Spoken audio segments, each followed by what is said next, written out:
See, we have a lot of attendees, close to 500 at this point.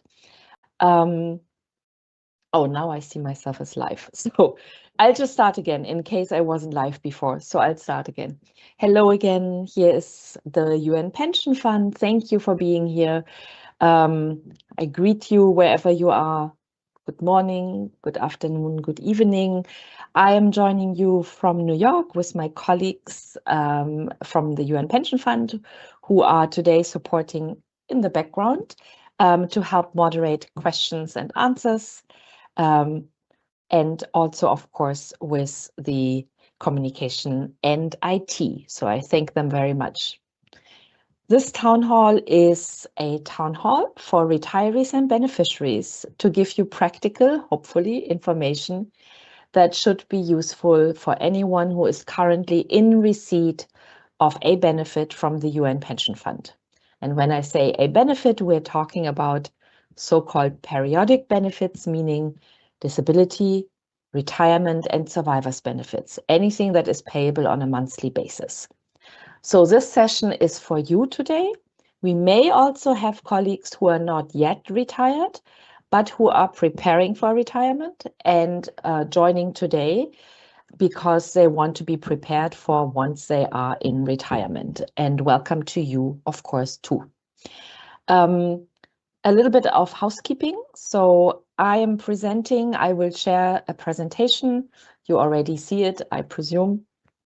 And we will open the chat function around half an hour to 45 minutes into the presentation. There will be an announcement. So my colleague Dilba, who is going to monitor the chat and also try to respond, but we want to keep some time at the end to actually be able to answer your questions, or for Dilba to highlight some questions and I answer them. At the end of the session. It's a 2-hour session, so ideally at least half an hour before the end, we will take time to answer questions. It is a dense presentation. There's a lot of information because we want you to have the information that might be useful to you for essential parts of what you should know when in retirement. What else can I tell you? That's really mostly it. There will be a survey towards the end that will be posted also in the chat. If you take the 5 minutes it takes, or 3 minutes, to just complete it so we know whether the session was useful or we should make adjustments, that would be very much appreciated. All right, with this, I will start. Who am I? I'm Christine Kartner. I'm the Chief of Client Services and Outreach in the UN Pension Fund in New York. I'm part of the Client Services team of the Pension Fund. We are around roughly 55 people in 4 locations, in New York, in Geneva, and we have very small offices in Bangkok and Nairobi, small but mighty. Our colleagues in the smaller offices are focused mostly on helping with outreach and meeting with clients where they are located. In New York and Geneva, we are focused on doing the whole range of what client services does, to a large extent that involves responding to the thousands of queries we get every week, but also, of course, providing outreach and handling so-called workflows, which means we are processing certain requests that require implementation or eligibility determination and so on. So that's the team that we are. We try and improve our services constantly. Our aim is to reach excellence or to improve on what we're doing. We know we can always do better. We, I think, have gotten to a stage where now we are in pretty good shape in terms of responding in a timely manner. Our contact center works 24 hours, 5 days a week, and responds to 99% of the calls within just a few seconds during the times that they are functioning. So overall, we hope that when you need to reach us, you successfully do so and you get the services you need. But this being said, we know there are the cases where it takes a bit longer to respond. Often this is because it's more complex and more experts in the fund need to help, but we're constantly striving to improve. I will mention this a bit further down to show you also what we are working on. Today's session. Let me go to the next slides.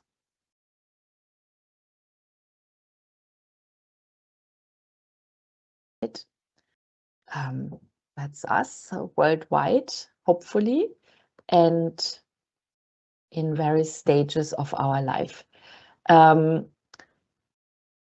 So today's session, I already mentioned who is it for. Just to remind everyone that today's session is recorded and that you can access it on our website at any time from probably end of this week when it will be posted on the dedicated webpage for the Pension Town Hall sessions. I will show you where that is in a moment. And you have access both to the recording, but also the presentation. So on that webpage, we announce future sessions and we provide the recordings and the presentations of all the presentations that we have given in the recent past for the different topics that are relevant. If you are new to retirement and you have never yet attended a session like this and you cannot stay for today's 2-hour session, then just please know there's also an e-learning module available via our website, Essentials for Retirees and Beneficiaries, which also covers essential information for retirees and beneficiaries. But if you can attend today or watch today's recording, you probably have the most up-to-date version of the information for these topics. I also want to highlight, today's session does not include 2-track information. The 2-track is, of course, a topic of interest, always. However, it is a very substantial topic that we cannot just tag into the session today. It is itself a 1.5-hour session, and we have a recording of the latest session that was provided on 12 November 25 on the webpage for Pension Town Halls that you can access and listen to, so that you have, excuse me, so that you have the information you may need for the 2-track. So that's a session dedicated to the 2-track. So what are we going to cover today? We are going to cover the tools that are useful for you on the website and member self-service. We had intended to give a demo of how you can generate a statement of benefit. Unfortunately, we have technical issues and cannot demo that today. So please disregard that mention. I will explain to you how you can generate a statement of benefit, which many of you may need for tax purposes, but I will not be able to demo it in the system because of a technical issue where we cannot get into the system, the test system, or the one that we use to demo this normally. We will cover death-related matters and survivors' benefits, so you have a sense of where to find relevant information and to know the essentials about this. I will talk about the annual proof of life exercise or requirement for retirees and beneficiaries, where everyone who is in receipt of a regular monthly payment from the UN Pension Fund must provide every year their proof of life in the form of a so-called certificate of entitlement, either on a form or you can use a digital certificate of entitlement app, a biometric system to provide your proof of life. I will talk about that. Very important part of being a retiree or beneficiary of the fund to ensure the continued payment of your benefits. We will have a quick look at how to change address or banking information, which of course you can do whenever you are in retirement or receiving benefits. I'll give an overview of the cost of living adjustment system of the UN Pension Fund. Again, I'm not going into the details of the 2-track. I'm just giving a high-level overview of how cost of living adjustments work for retirement, disability, and survivors' benefits. I'll highlight the UN Pension Fund's emergency fund and what that is and who might qualify to apply for one-time financial assistance from it, and finally, how to contact the fund. This should take about 1.5 hours total to cover. So before we go there, I have an overview of the fund, our status currently, and just some highlights so that you know a little bit about where we are at right now. I'll try to not spend too much time on every slide. Again, this presentation will be available to you after we have given it. It will be posted. I might skip certain parts and focus our time on the practical information. Okay, so the fund is secure. It is surpassing targets. We have, of course, targets, KPIs, key performance indicators that we have to strive to reach or exceed, and we do that, and we report on that in our annual letter and so on. We strive to provide clear and timely communication. For that, I encourage everyone to regularly check in on our website, where our communications team spends a lot of time and effort to provide regular updates on what the fund does and publish articles and so on. As you probably know, we send out newsletters every month. I think it is worth checking your email once a month just to make sure that you are aware of what was sent out and possibly whether there's information that is relevant to you. It might not be, but in many cases, we have information that is relevant both for our participant population, those who are still actively participating in the fund as staff members, but also, of course, for you who are in receipt of benefits from the fund.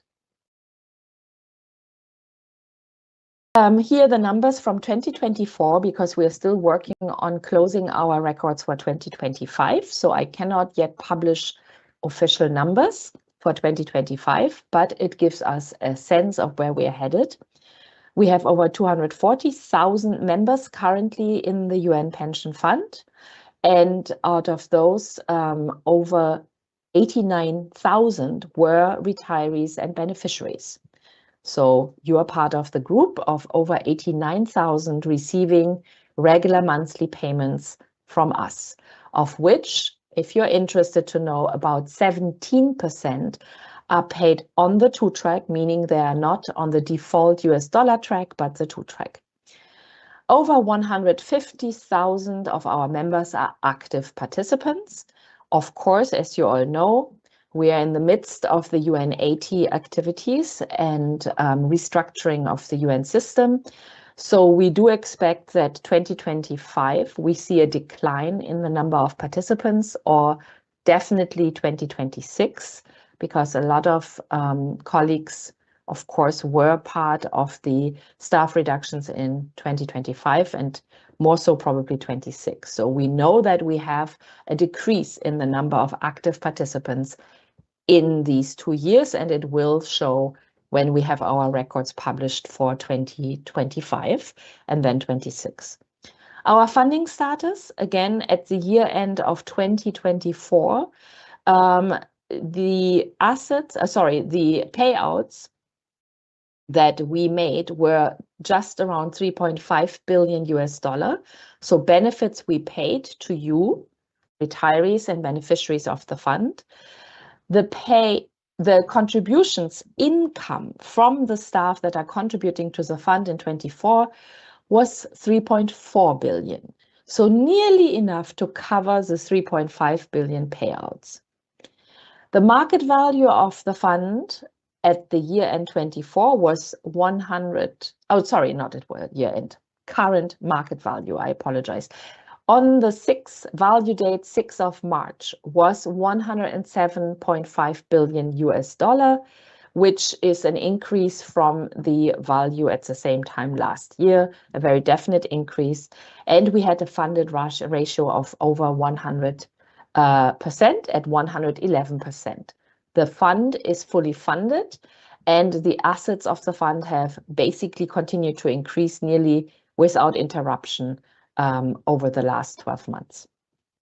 The fund is in a very stable and healthy financial situation. This is just the trend of our client base. So you see that we have a constant increase in the number of participants, but also of beneficiaries. Maybe this will slightly change indeed in the next year. This is not the first time this has happened before, that there was a decline before there was increase again. Our retirees and beneficiaries are worldwide. You all know this. We serve benefits in over 190 countries. And here's just an overview to get a sense where is the concentration of retirees and beneficiaries. But this is, of course, also evolving over time. We have seen a definite trend in life expectancy increasing over time between year 2000 and 23, the last time we had that assessment made. We saw an 8-fold increase in the group of those reaching 90 years of age or older. So you can see that we went from 500, just over 500 retirees or beneficiaries over age 90 in 2000 to over 4,000 retirees and beneficiaries and more today in year 2023. So the increase in life expectancy and age is a reality that we have observed over the years, and that continues to be the case worldwide. The assets of the fund over time, this is just to give you a sense of the trend. It's not up to date, but the trend continues. As you can see, in June 2025, the fund's assets stood at $101.2 billion US. Today, we are at $107 billion US. This trend just shows you that in spite of declines and moments of dips in the assets and the market value of the fund, the overall trend has continuously been an upward trend since the inception of the fund, and definitely since this graph that starts in 1993, just to give you a sense of the recent past. So the fund is in a strong financial position and has shown strong performance.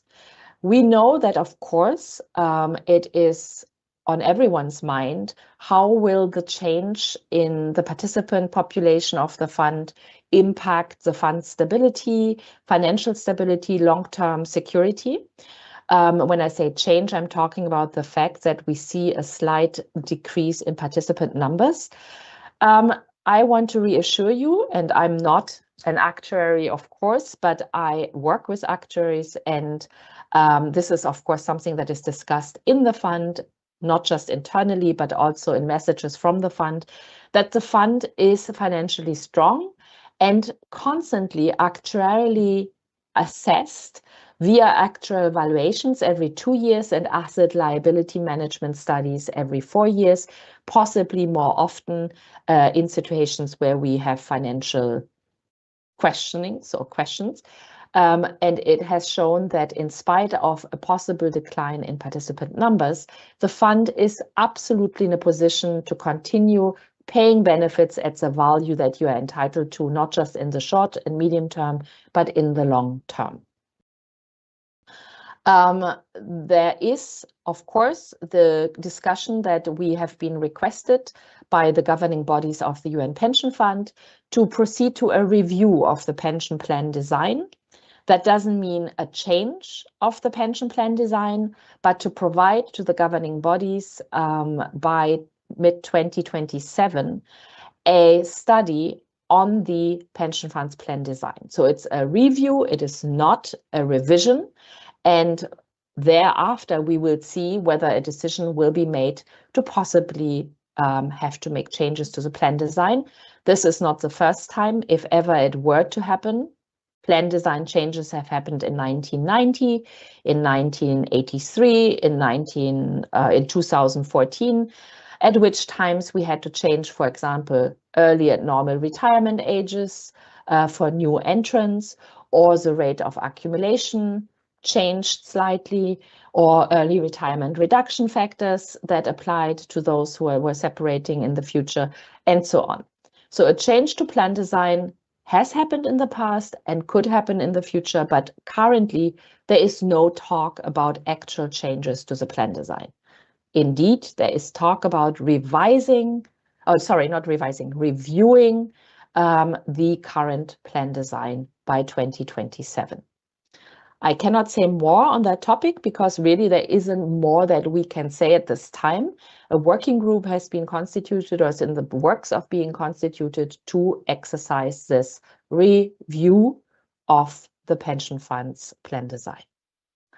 We constantly modernize our systems and tools to ensure security of, for example, your member self-service, but also to improve on self-service so that you can more easily exercise certain activities that you need to do, like maybe generate statements or to obtain certain information or to update your address and so on. So the fund is working on constantly finding ways of improving, modernizing and offering more modern solutions to your needs from the fund.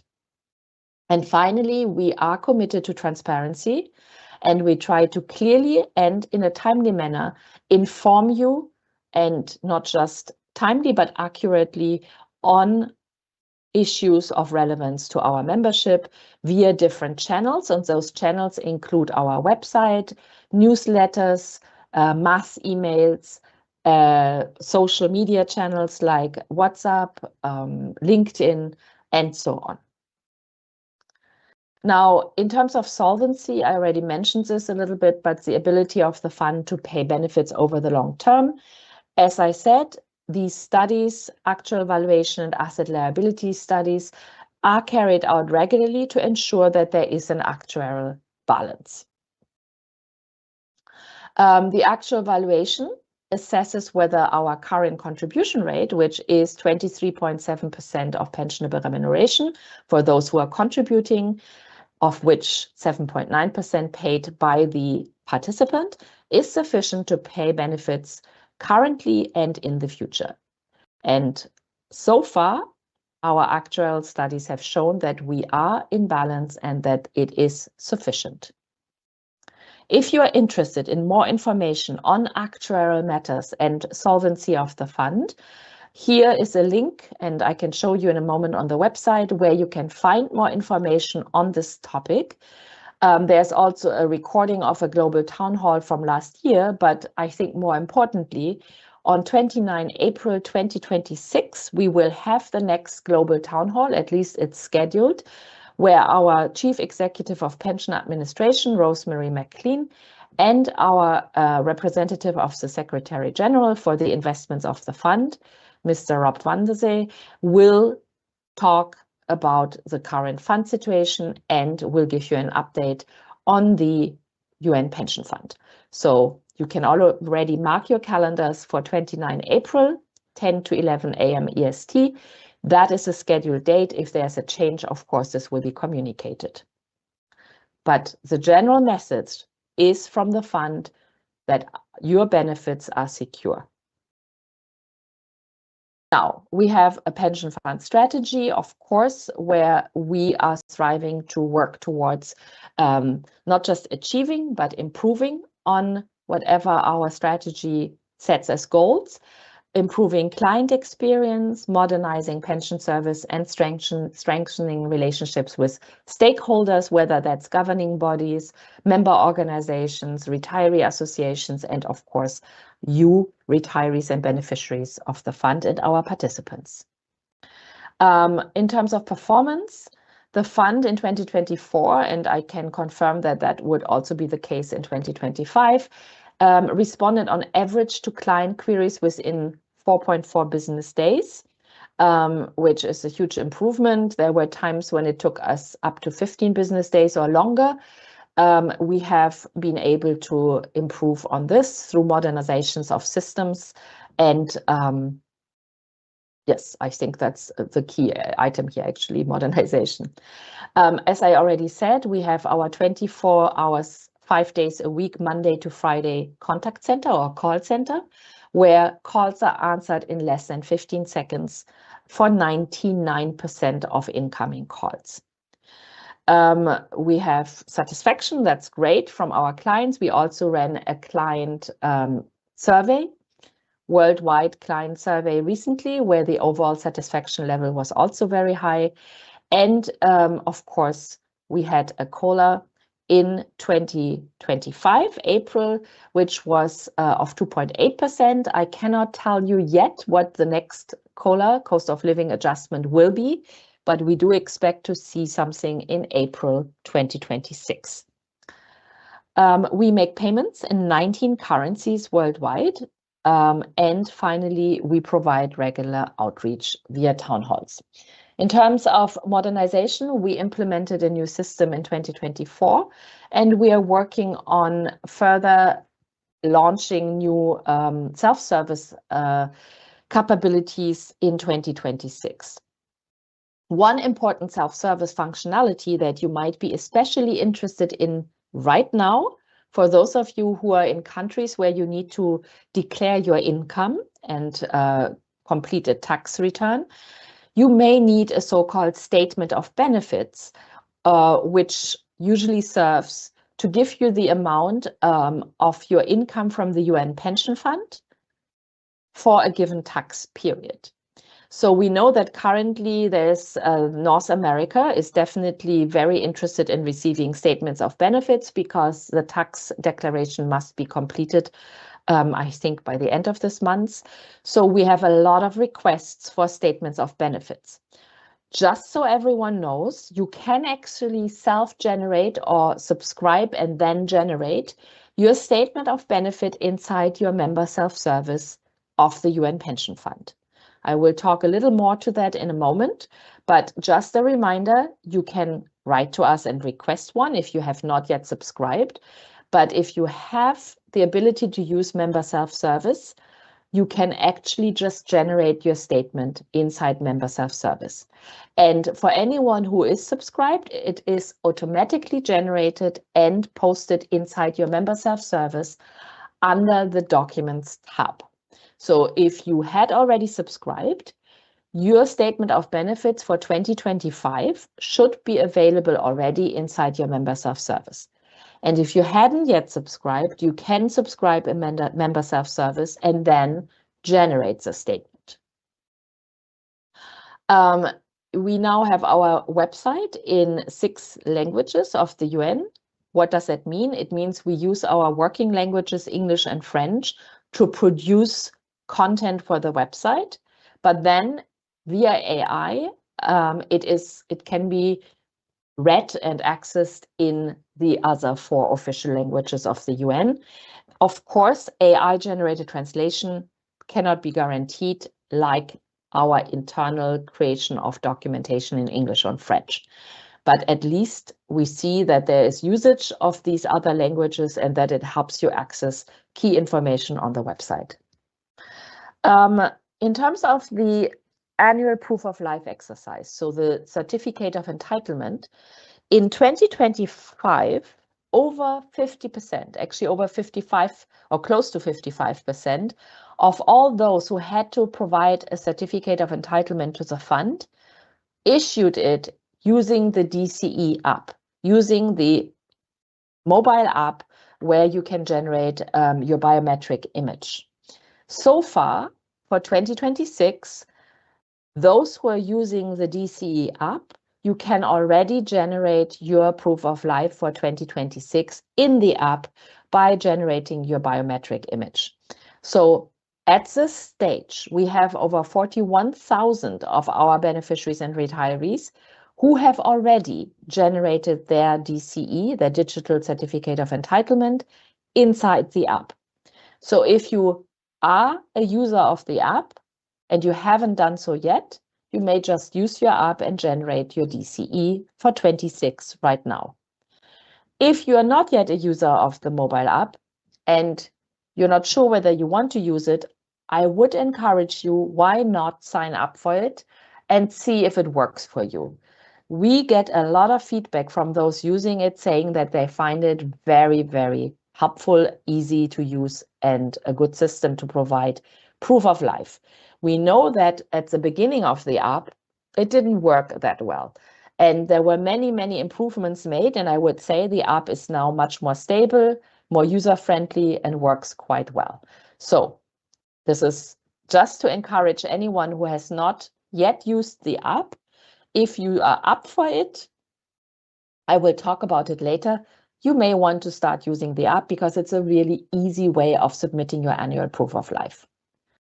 Otherwise, of course, anyone who doesn't want or cannot use the app, you can always return your proof of life in the form of the paper-based certificate of entitlement which will be mailed to you, or if you are not on the 2-track, you can access inside your member self-service portal.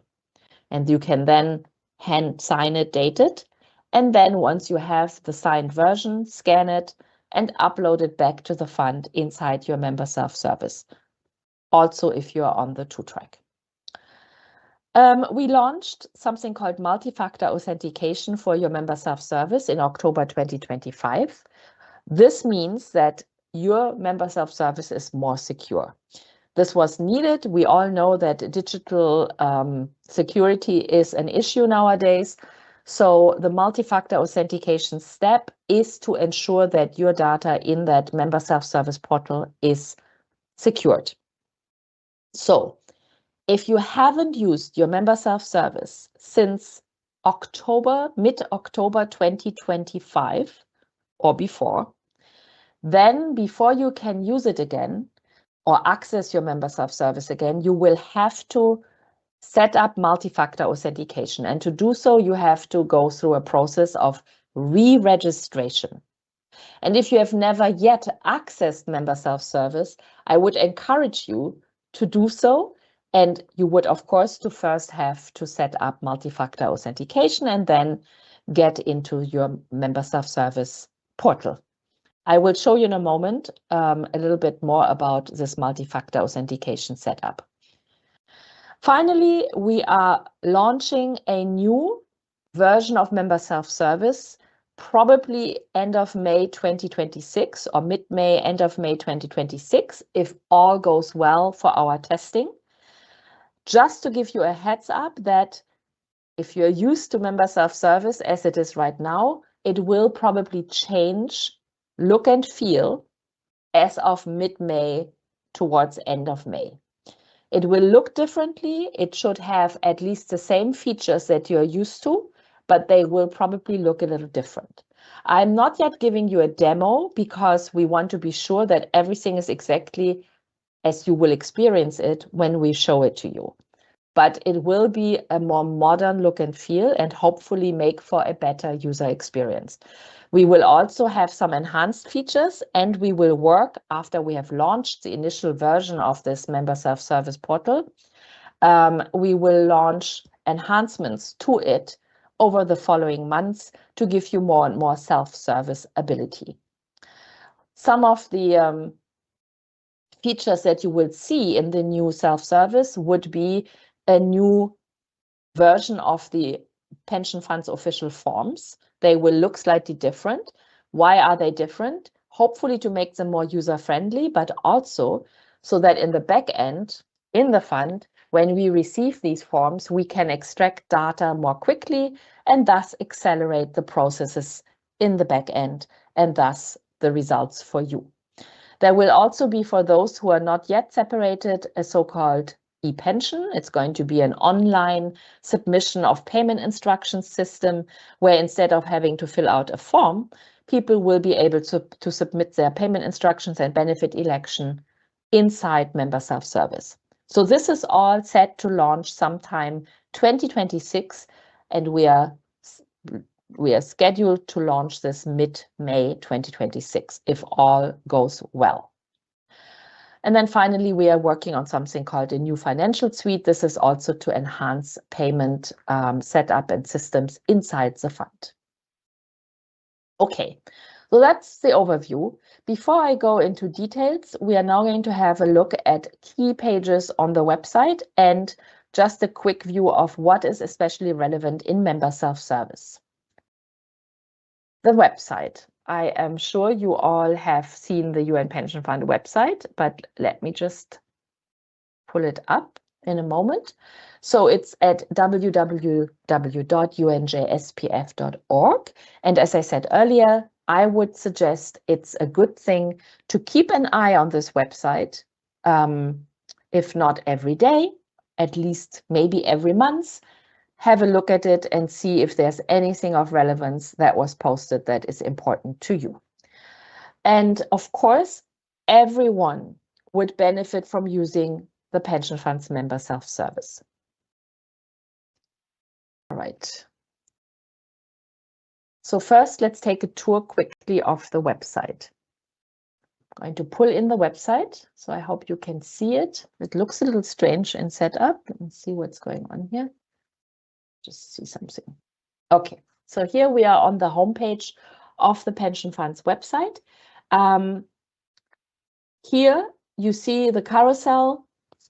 Always good to check what's going on the carousel, because usually we highlight here most important articles that were recently published or information that we think is especially relevant for you.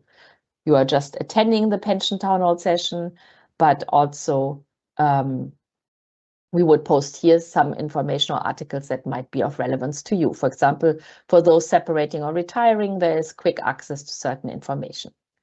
If you scroll down a bit, you have vignettes here, where if you click here, it will take you to a page. Let me go outside of the carousel. It will take you to a page that links to the key web pages for that status of our member in the fund. So we are asking, what is your situation? Are you participating in the fund currently? Are you a staff member contributing to the fund? So you're a participant. Or are you separating or retiring? You're in the process of separating. Or are you retired and receiving benefits, which is, of course, our population today is probably all of you are retired and receiving benefits, or at least you soon will be retired and receiving benefits. And then we have a vignette for survivors, so that they can easily find information that is key to them. So here you can easily and quickly access the pages that then link to the different topic pages. Some key figures here. News and announcements. So here is where you can quickly see the latest news.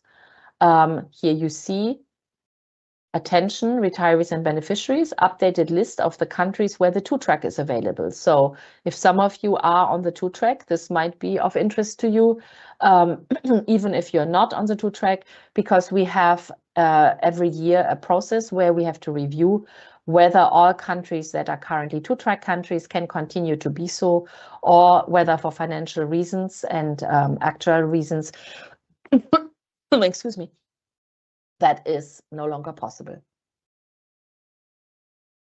We can add new countries. And of course, more news, you would get to a larger selection of news articles if you're interested to see that.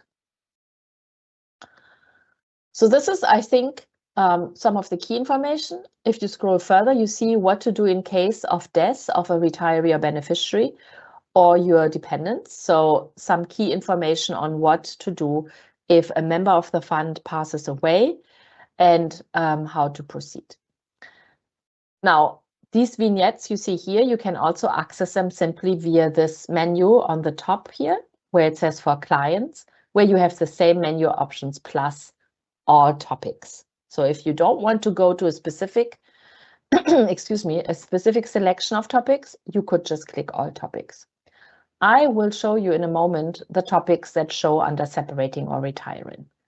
Before I go there, the investments here under investments, historical fund performance, you would have access to a page that shows you exactly that information. It takes a moment to load, so I let it load for now.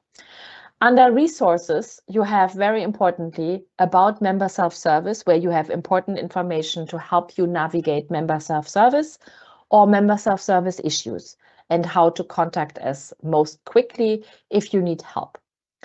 Reports, publications, and policies, of course, the forms, but I would always encourage you to use pension fund forms from inside your member self-service rather than from the website. Pension e-learning modules. This is the e-learning where you can go through learning modules in your own time. And here, pension town hall sessions. This is the page I mentioned earlier where we post the recordings of all the town halls we provide, including today's. Then a page with all the videos on all the topics that might be of relevance to anyone who is a member in the fund. Booklets, same idea. Exchange rates and cost of living adjustments. Here you can check actually on the history of exchange rates and cost of living adjustments, excuse me.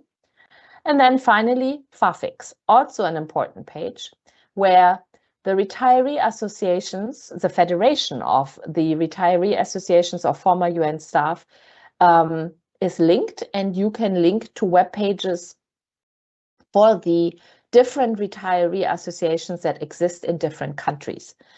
Retiree associations are wonderful partners to the pension fund.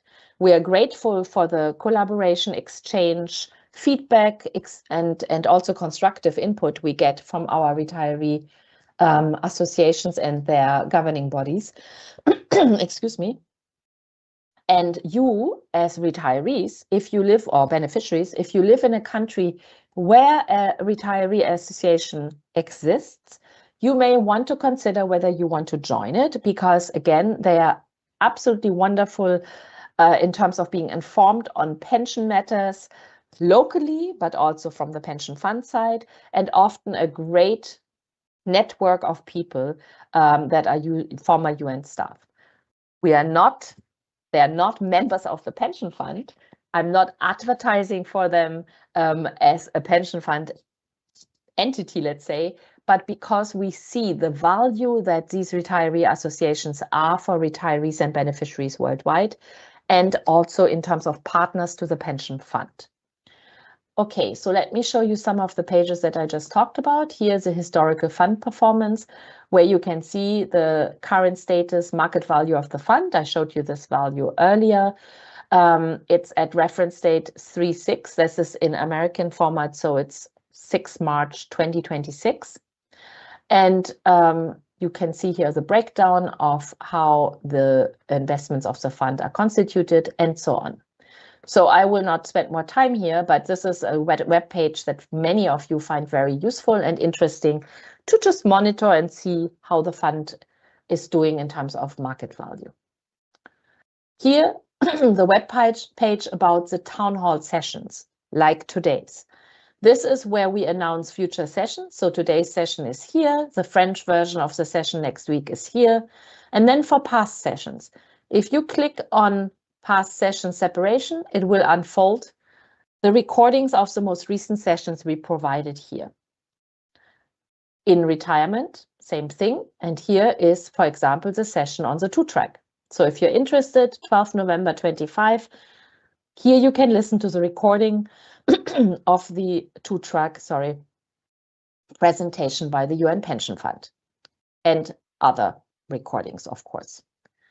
So I would also suggest use this page, and if you cannot stay for the full session today, you can come here. By the end of this week, you should be able to see this recording posted here together with the presentation. Video page. This is where, as I said, all videos. You may find useful videos here about the fund, but also about certain processes like the certificate of entitlement or survivors' benefits, a good video to watch, possibly even with your potential survivors. I watched it with my daughter and my husband. I wanted them to have a sense of what to do if I pass away. But that's, up to you if you think that's appropriate. Also a video on the residual settlement, explaining what that is and when it would potentially become payable. A video on benefit fluctuation. Why are there fluctuations in the benefit amounts you receive? It could be because of fluctuations in monthly after-service health insurance premiums or because of exchange rate issues. A video about the emergency fund, marriage and divorce, non-traditional unions, the 2-track pension adjustment system, another very good resource to watch if you're interested in the 2-track. A video on authentication of signatures and documents. That could also be very relevant if you have to submit a document that requires signature authentication. Here is some guidance. A video if someone is a survivor of a UN pension fund retiree or beneficiary and what to do and what to expect. A video on what the fund does not do. We do not provide tax advice. We do not provide advice on after-service health insurance. We are not experts in that area. A video on legal guardianship. This is something that could be relevant for some of us in the future. So you may also want to have a look at that. Re-employment after retirement. This is not that unusual. So we have a good number of our retirees who may return to active employment in a UN pension fund member organization. And this video explains when that would impact the payment of your regular retirement benefits, how and when might it not impact the payment of your retirement benefits. And then finally, disability. So you see in this section alone, there is a number of videos that I think might be of interest to you. Again, resources, all videos, this is how you find them. I think they are useful. They are only a few minutes long. Each of them is maybe between 3 and 6, 7 minutes maximum. So it's absolutely easy and quick to watch. The web page here, exchange rates and cost of living adjustments. So here, if someone wanted to know what is the situation for, I don't know, let's see. I'm going to take Germany because I'm German. I could type here, of course, German. Okay, here we have Germany. Let's see. And it will give me a sense of the exchange rate over time. It will give me different rates, the quarterly exchange rate, which is relevant for payments if I want to be paid in euro and not in US dollar, of course. 36 months average exchange rate, that is relevant for anyone who elects the two-track, because that's used at the time of implementing the two-track to calculate the base and entitlement amount on the local track. Cost of living adjustments over time for those who are on the local track for Germany. If you're on the US dollar track, this doesn't apply, and so on. So you see, this is also an important resource if you're interested in having a sense of the history for a given country where you reside for these values. Okay, so I close this page. And then FAFIX I mentioned. So if you are not a member of a retiree association and you're interested potentially to join it or join one, how do you get here? Again, resources, you scroll down, FAFIX. You are taken to the FAFIX homepage, not ours, but FAFIX. And then here on top, you have member organization or member associations, member association list. So if you want to know whether in a given country there is an actual retiree association, this list will show you if that is the case. And for example, I'm just going randomly, let's say Costa Rica. There is a retiree association. We know this, they are active. And if you want to contact them, you click on View More. And that should take you to the information for the Costa Rican Retiree Association with contact details.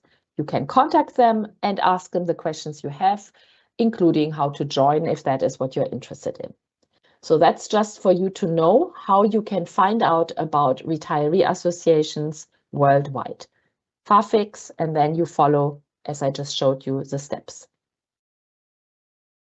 All right, so finally, I want to show you for clients. If I go to retired or receiving benefits, it takes me to this web page. Here you see we have all the vignettes for the topics that might be of most interest to you if you are retired and receiving a benefit. And here, among other things, you have a vignette on statement of benefits. Why am I highlighting this? Because, as I told you, we know that we have a lot of requests currently for statements of benefit, because a lot of our retirees and beneficiaries need them to report their income for a given tax period as part of their tax reporting. So, as I mentioned, I cannot give you a demo of this functionality in member self-service right now, but you can easily access under Statement of Benefit a step-by-step guide. Let me open this one. And this guide will take you through the steps of how to first subscribe if you're not yet subscribed. And once you have subscribed, to receive every year automatically your statement of benefits, then you can actually generate your statement for a given tax period. And you can select the tax period that you're interested in. If it is a calendar year, then that's great. Or if it's a different period, maybe from 1st of April to end of March, you can select that here. So you can choose the period that is the one you need the statement for, and you can generate the statement. You can generate statement of benefits for the most recent 7 years, not prior, and including year 2025. So this is a step-by-step guide to help you with the subscription and then generation of a statement of benefit. It's honestly quite self-explanatory. You may not need this guide at all, but I want you to know that it is available. So again, how do you find this? It's under retirees. So under the vignette retired or receiving benefits or all topics. And then you go to statement of benefit, and here you have information on how to generate your own. Otherwise, other topics you can see are covered here, but I will not go into the different vignettes right now, except maybe just quickly one to show you that, for example, if you go on the 2-track vignette, you have access immediately to the video about the 2-track, to the booklet about the 2-track, explanations on the 2-track with Q&As, and hopefully the information you need and seek to know whether the 2-track is something you might be interested in. Okay, let me go back. Finally, before I close the presentation of the website, I want to show you Contact Us. To contact us, you click here on Contact Us, and it will take you to a page where we provide you with the different channels of contact for the UN Pension Fund. The page is still loading, so I wait a little bit. So on this page, we will give you the options to contact us via phone, the contact center or call center, as I mentioned, 24 hours, 5 days a week, Monday to Friday, or via an online contact form, or via walk-in services in New York, Geneva, Bangkok, and Nairobi. And the information about walk-in hours and days is provided on that page. For some reason, it doesn't load, so we might have an issue. I will let it be for now. I show it to you later, so we don't lose time. Okay, so with this, I go on to member self-service. Member self-service, as I mentioned, if you have not logged into your member self-service since basically 15 October 2025, you first have to go through a re-registration or new registration and setting up multi-factor authentication. So to do that, to actually re-register or newly register and set up MFA, you click here in the yellow box on the homepage on member self-service registration, which is also re-registration. So I click here and it takes me to this page. Actually, no, that's wrong. Sorry, that wasn't the right page. If I click here, it should take me to, I didn't click, I guess. Okay, yeah. So here it takes you to this page. And here is where you have to register/re-register and enter your unique ID number. So the 9-digit number for the pension fund. If you don't know your number, look at your most recent certificate of entitlement or any communication from the UN Pension Fund, which would include the 9-digit number. And every 0 is important. If you cannot find your unique ID number, you go here where it's blue to the hyperlink and you click on it, and that will take you, oopsie. That will take you to a page, and I can only hope that it will load. But if it loaded, it would take you to a page where we give you information on how to request your unique ID number, and then an email where you can write to request it. You will get the information within less than a day, possibly within minutes, but it depends. Just please follow the instruction on how to request your unique ID number. So it's not loading. There seems to be an issue with the website. Yeah, okay. All right, so registration. Then you provide your first name and last name and date of birth in the order of day, month, year, or it depends on your browser. It might give you as an order months, year, month, day. So you follow please the instructions as indicated and indicate your date of birth in the order as provided in the field. Of course, this data must match our data for you on record in the fund.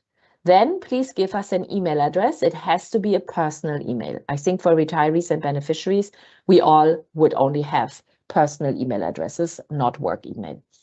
And you confirm the email, and then you have a button that will appear that will say submit. Once you have done that, the next page will ask you to answer a security question. And that question could be, for example, which was your employing organization before separation? It could also be a different question. Answer the question to the best of your knowledge, and normally that should then allow you to proceed. What does proceed mean? You now have to go to the email that you provided here, the mailbox. So you ideally should have it open. You have 5 minutes from submitting your initial completion of this form and answering security question to go to your mailbox and check for an email from the UN Pension Fund in which you have a link to click on. Click on that link, and you have 5 minutes from completing this process. Click on that link, and it will take you to a page where you will set up a new password for your member self-service. Set up the password, and you are done. From then on, you're done. You have set up member self-service, and you have set up multi-factor authentication. And now, when you want to go to member self-service, you can simply click here, and it will take you to this page where then it would take you to member self-service. I'm not going to go there right now because my member self-service is not that of a retiree or beneficiary. The member self-service of a retiree or beneficiary looks slightly different than that of a participant because you have different needs and different functions in member self-service. All right, so I end the presentation here, the tour of website, and we're moving back to the actual presentation. Okay, so member self-service. We were at member self-service, and the question, what can you do in member self-service as a retiree or beneficiary? You can update your address and email. Email for everyone.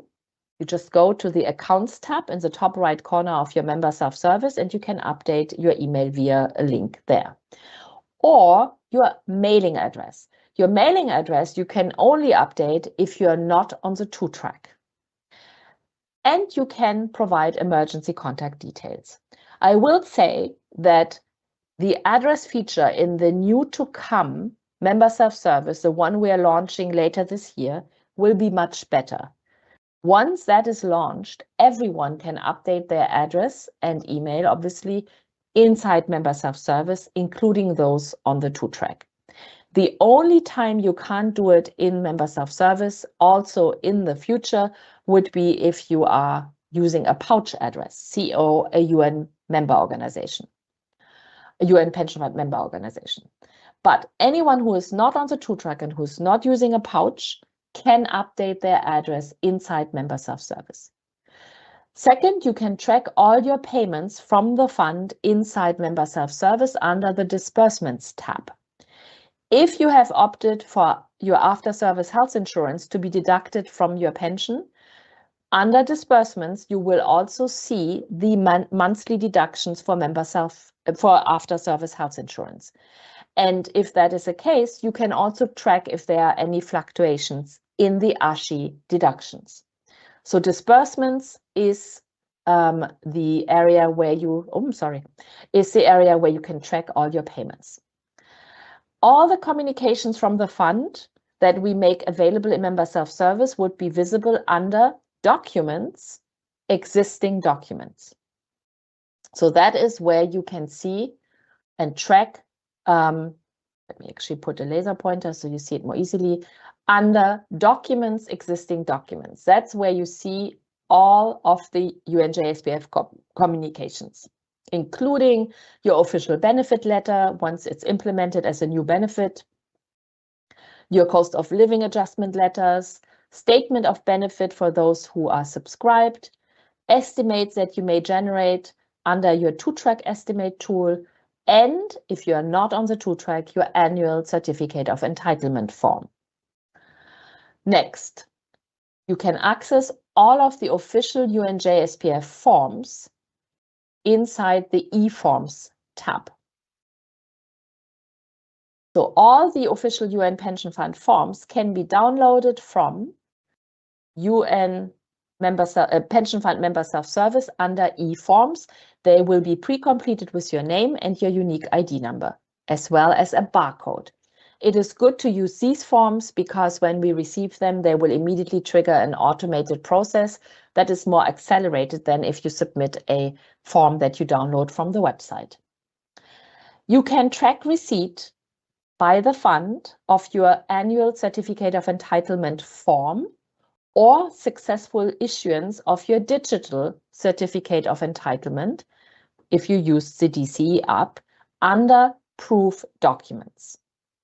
So under proof documents, you will know whether if you sent back a CE form, we received it and it was scanned to your system, to your file, or if you use the DCE app, you can check whether we have recorded the issuance of your biometric DCE for the given year.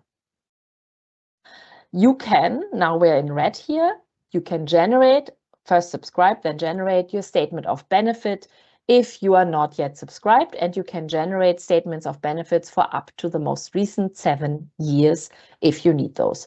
That would be under document, ad hoc document request. You can generate a 2-track estimate. Anyone whose benefit has been implemented can, inside Member Self-Service, generate a 2-track estimate for a country of residence. So that is an option if you're interested in possibly availing of the 2-track. If you have a situation where you want to apply for emergency fund assistance from the pension fund, that is possible also inside Member Self-Service. I will talk about the emergency fund a bit later, and then you have a better understanding of what is this actually about. Finally, and very importantly, you can submit electronically any official form and supporting documents to the fund under the MSS document upload feature. So that's where you can submit your CE form, regardless of whether you are on the US dollar or the 2-track. Everyone can submit their duly completed and hand-signed CE form in its scanned version, if that is how you want to submit your annual proof of life. So you can first download it and then upload it here. Only if you're on the 2-track, you have to wait for that form to come to you by mail, and then you could upload a scanned version that is signed here in Member Self-Service. Or, of course, all of you could just simply use the digital certificate of entitlement mobile app instead of the form. Anyway, you can submit any official document and form and supporting document inside Member Self-Service. And finally, we have as the navigation languages for Member Self-Service either English or French. So you can choose in which language you want to navigate Member Self-Service in the way that best suits you. This is just a reminder of setting up MFA. How does this work? I'm going to skip this. I already showed this to you, and how to access MSS once you have successfully re-registered and set up MFA.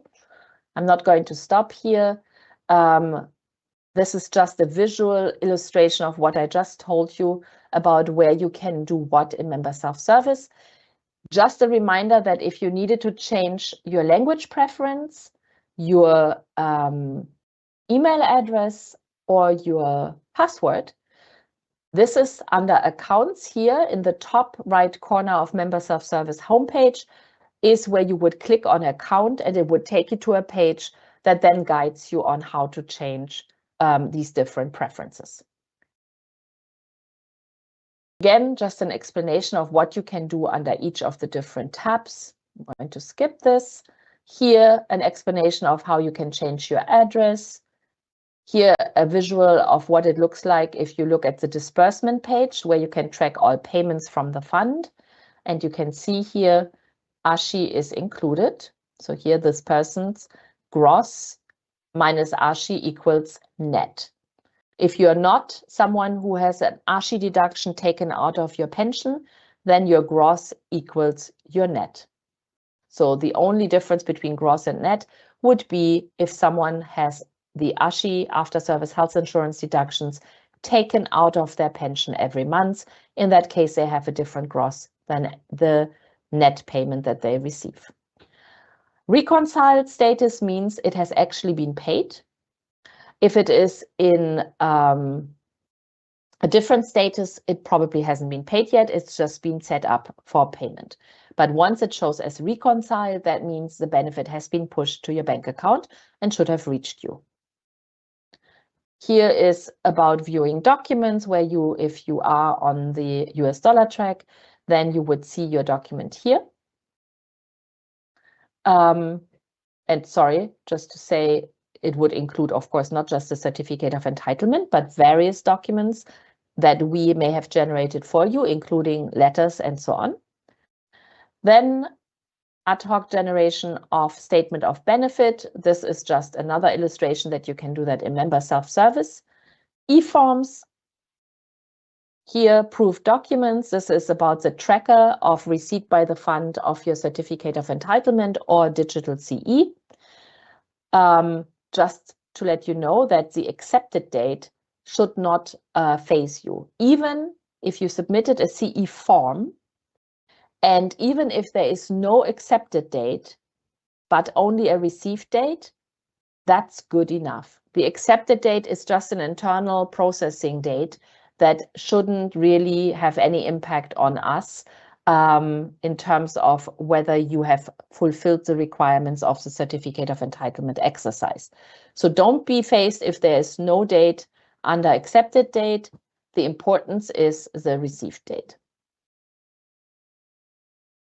Emergency fund, this is just a page to show you what it looks like to submit an emergency fund request and some explanation in case that was helpful in the future. Estimate, here the estimate for the 2-track, where you can run that. And then MSS document upload with some explanations that uploading the document is under upload document. And once you have successfully uploaded a document, you can view all the documents that you uploaded yourself here in this outbox. So you go to the outbox and it would show you the documents. You just click on the submission date and that would be it. All right. We are now moving to death-related matters and survivors' benefits. So what are some key takeaways? Please, for survivors, help them be prepared. We see the difference between those that where our former participant, retiree, kind of shared some basic information with their dependents. They were much better prepared and knew what to do when they passed away.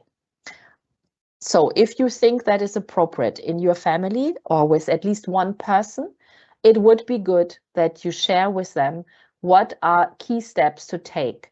Or if you don't feel it's appropriate, then at least maybe print out the relevant pages from this presentation or from the website and put them with your will so that at the time of, when it becomes time to check this, your survivors know what to do. And the other important message is the fund must be informed as soon as possible after the passing of one of our members so that we can prevent overpayments. We don't want to have overpayments because they need to first be recovered before we can start making payments to entitled survivors. So these are two key messages that if you take these away, I think you will have done or be aware of two key aspects related to survivors' benefits. There is a video that is helpful, survivors' benefits, as well as another video, are you a survivor of a UNJSPF retiree or beneficiary? These are videos that might be useful to highlight to those that you think would watch this at this time if you think it is appropriate. Now, what to do if a member of the fund passes away? One can either call us, of course, via the contact center or send us an email to this mailbox or otherwise using the online contact us form to let us know of the passing.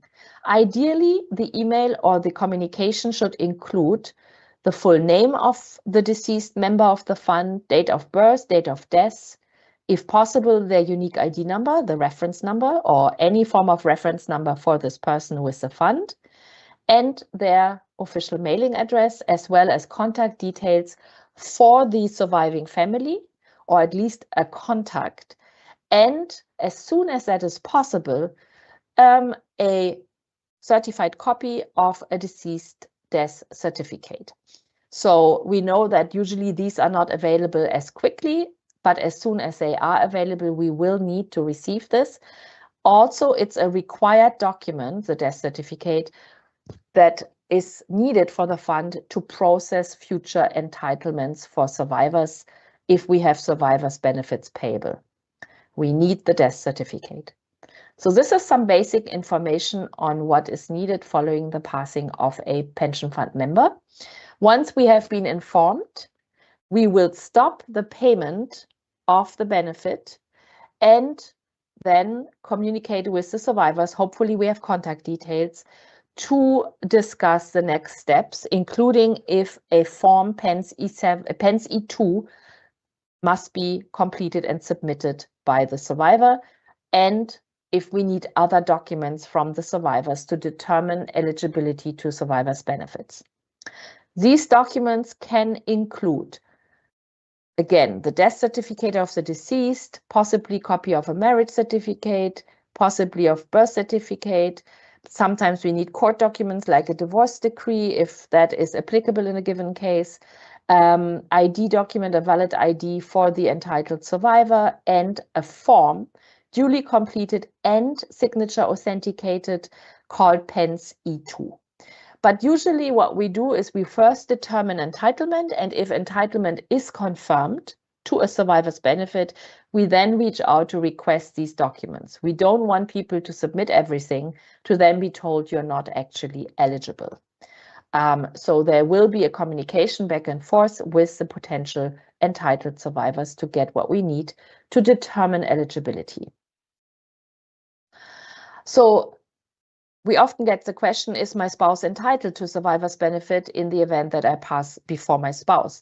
The answer is yes, if you were married at the time of separation from service and the fund and remained married to the same spouse until your date of death. In that case, in all likelihood, your spouse will be entitled to a lifelong surviving spouse's benefit if you were entitled to either a disability benefit or a deferred, an early, or a normal retirement benefit. Divorced surviving spouse would be entitled only under certain conditions, and for that I would refer to the webpage Survivors Benefits. That includes a lot of information on conditions of entitlement. Are there circumstances where a spouse is not entitled to a survivor's benefit? The answer is potentially yes, if you married after separation from service and you did not purchase an annuity for your new spouse within 1 year from your date of marriage. To purchase an annuity, you would have to contact us within 12 months from your date of marriage after separation. But if you married before separation, then of course, if you remain married till death, there is an automatic entitlement. The other circumstance where someone may not receive a surviving spouse's benefit is if you as a retiree elected before 1 April 2001 a deferred retirement benefit with a partial lump sum. And that's the important part, the partial lump sum. Nowadays, a deferred retirement benefit no longer offers a lump sum. But before April 2001, there was still this option of a partial lump sum, in which case the person renounced potential survivor's benefits for a spouse. Now, how long does it take for a survivor to receive payment after submitting all the required documents? Normally, if all required documents were indeed received for the case of the deceased, are in good order, and there are no discrepancies, the fund processes survivor's benefits within 15 to 20 business days. However, we have a good number of cases where unfortunately things are not straightforward, where there is a lack of clarity because there might also be an ex-spouse and we don't have documents for the ex-spouse to confirm a divorce or whether they are entitled, and it takes us more time to obtain the necessary documents to determine everyone's entitlement. So the best thing you can do as a retiree is to prepare by providing all the documents that are required, including divorce documents for potential ex-spouses, and of course, marriage certificate and so on, to the fund so that we have the documents we need when the time comes. A surviving spouse's benefit is payable from the first day of the month following the death of the retiree. Again, it may take some time to implement that benefit, but when we implement it, we retroactively pay back to the first day of the month following the death of our retiree. How much is that benefit? In general, it is half of the retiree's full pension prior to any lump sum commutation that a retiree under normal or early retirement might have taken out. So even if you took out a lump sum as a retiree, your surviving spouse would still receive 50% of your entitlement prior to taking out the lump sum, adjusted to the value at current date. A surviving spouse's benefit is payable for life and also adjusted for cost of living. And the surviving spouse must submit a certificate of entitlement every year as proof of life, just like the retiree did. Now, what can you do to facilitate the establishment of a surviving spouse's benefit in the future? How can you prepare best for you and your future potential surviving spouse?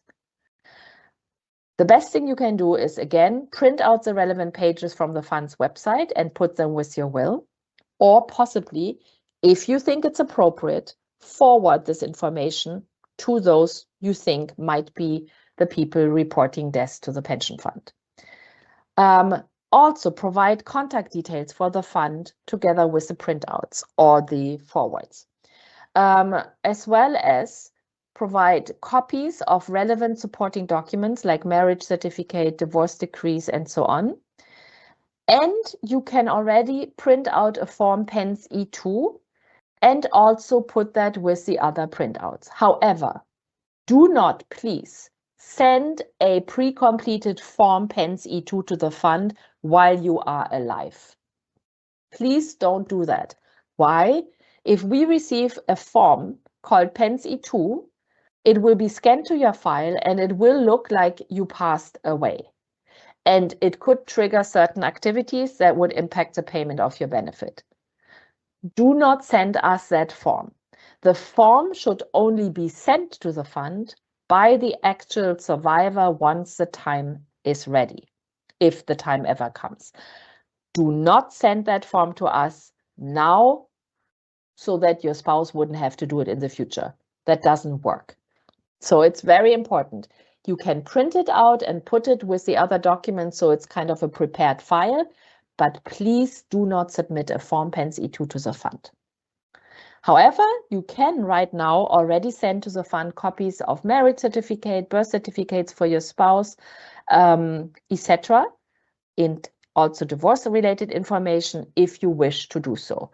Or simply put copies of this together with the other information somewhere where your future survivor will find it so that they can then easily submit that in the future. And also you could let your spouse already know that if ever at some point they are an entitled survivor, every year they will have to provide proof of life to the fund. Now, in terms of other benefits, there is the potential surviving child's benefit.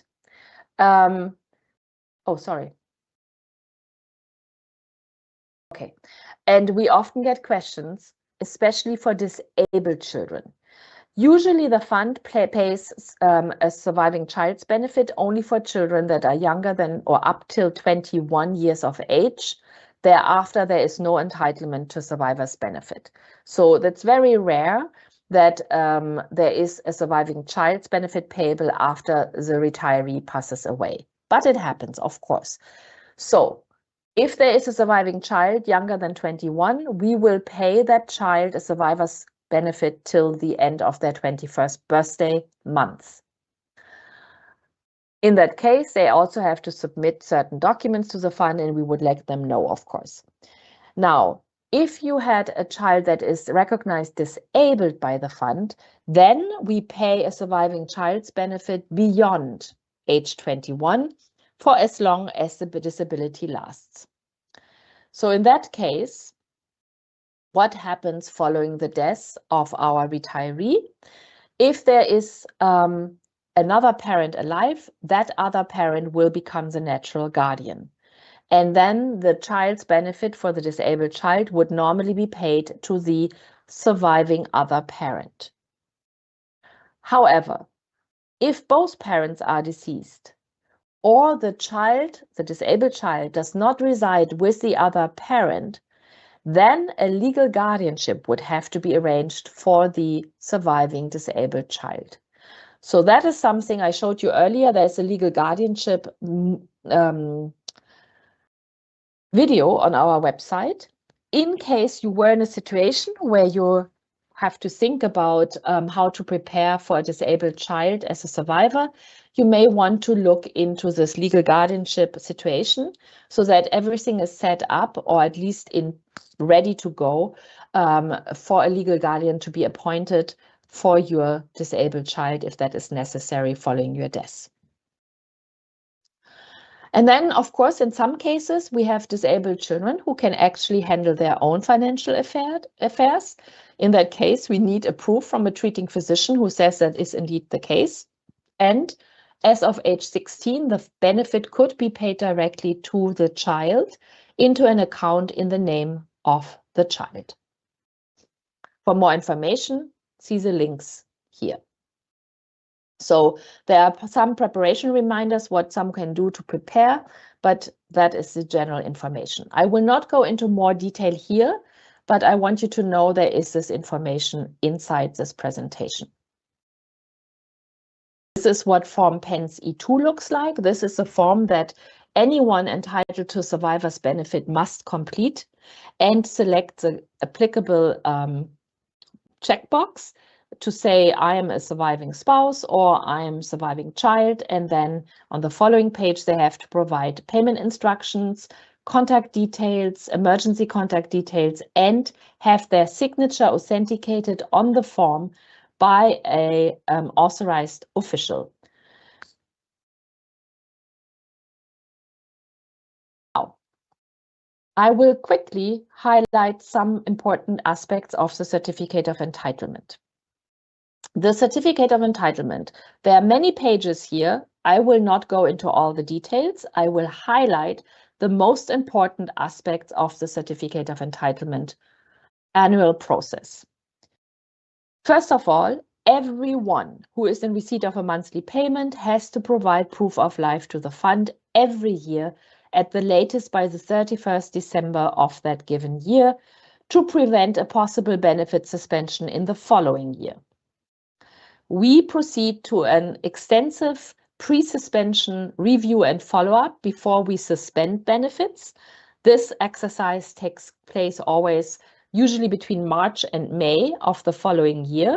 So we are currently preparing for the pre-suspension exercise for 2025.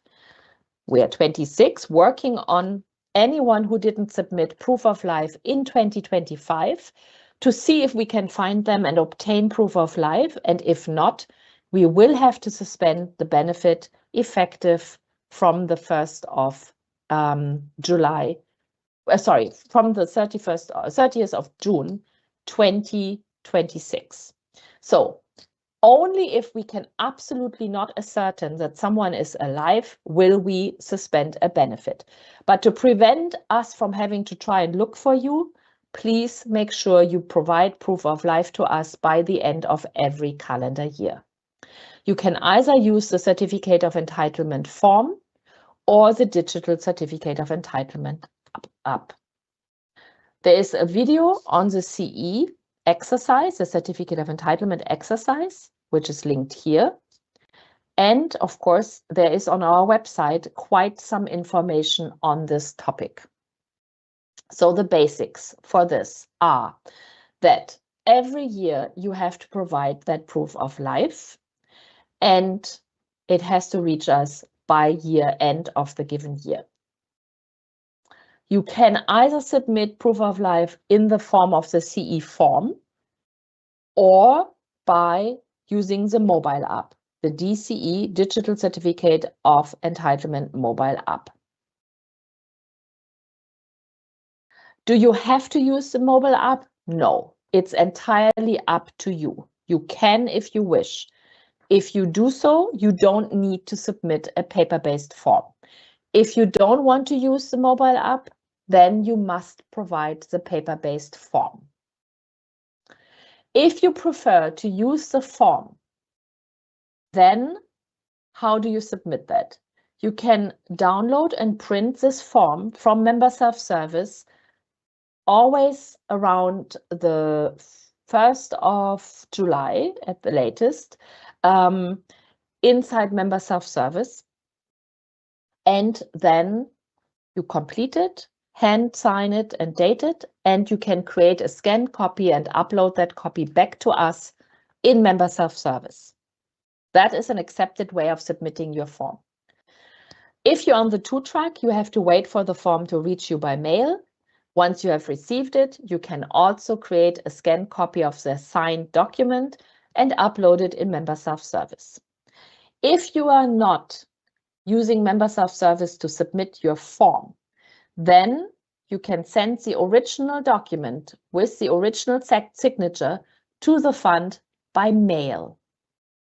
Or if you're in Geneva or New York, or in Nairobi or Bangkok, you can visit our offices and submit the form in person. The most important thing to know is you must hand sign and date the form before submitting it in whichever way you prefer. Now, if you use the DCE app to submit your proof of life, you don't need to submit the form. However, if you're using the DCE app later than 21 of June in a given year, you will still receive the paper-based form sent to you, because we have to decide by that date whether we need to send you a form or not. And if by that date of 21 June, we haven't received your form, sorry, not your form, we haven't received your DCE, your biometric CE in the mobile app, then we decide, okay, we don't know if you are going to use the mobile app or you are wanting to use the form-based proof of life, so we will send it to you. So if you already submitted your DCE in the app and you still get the form, you can just throw the form away. But this is how it works. So the DCE is one option, the form is the other option. So the paper-based form looks like this. It is dispatched every year sometime in June and should reach you sometime as of early July. Depending on where you live, it can take much longer. And once you receive it, you'll see it has a barcode that contains relevant information for the form and for you. You have to sign and date the form, and you then simply return the duly completed form to the fund in the manner that you prefer.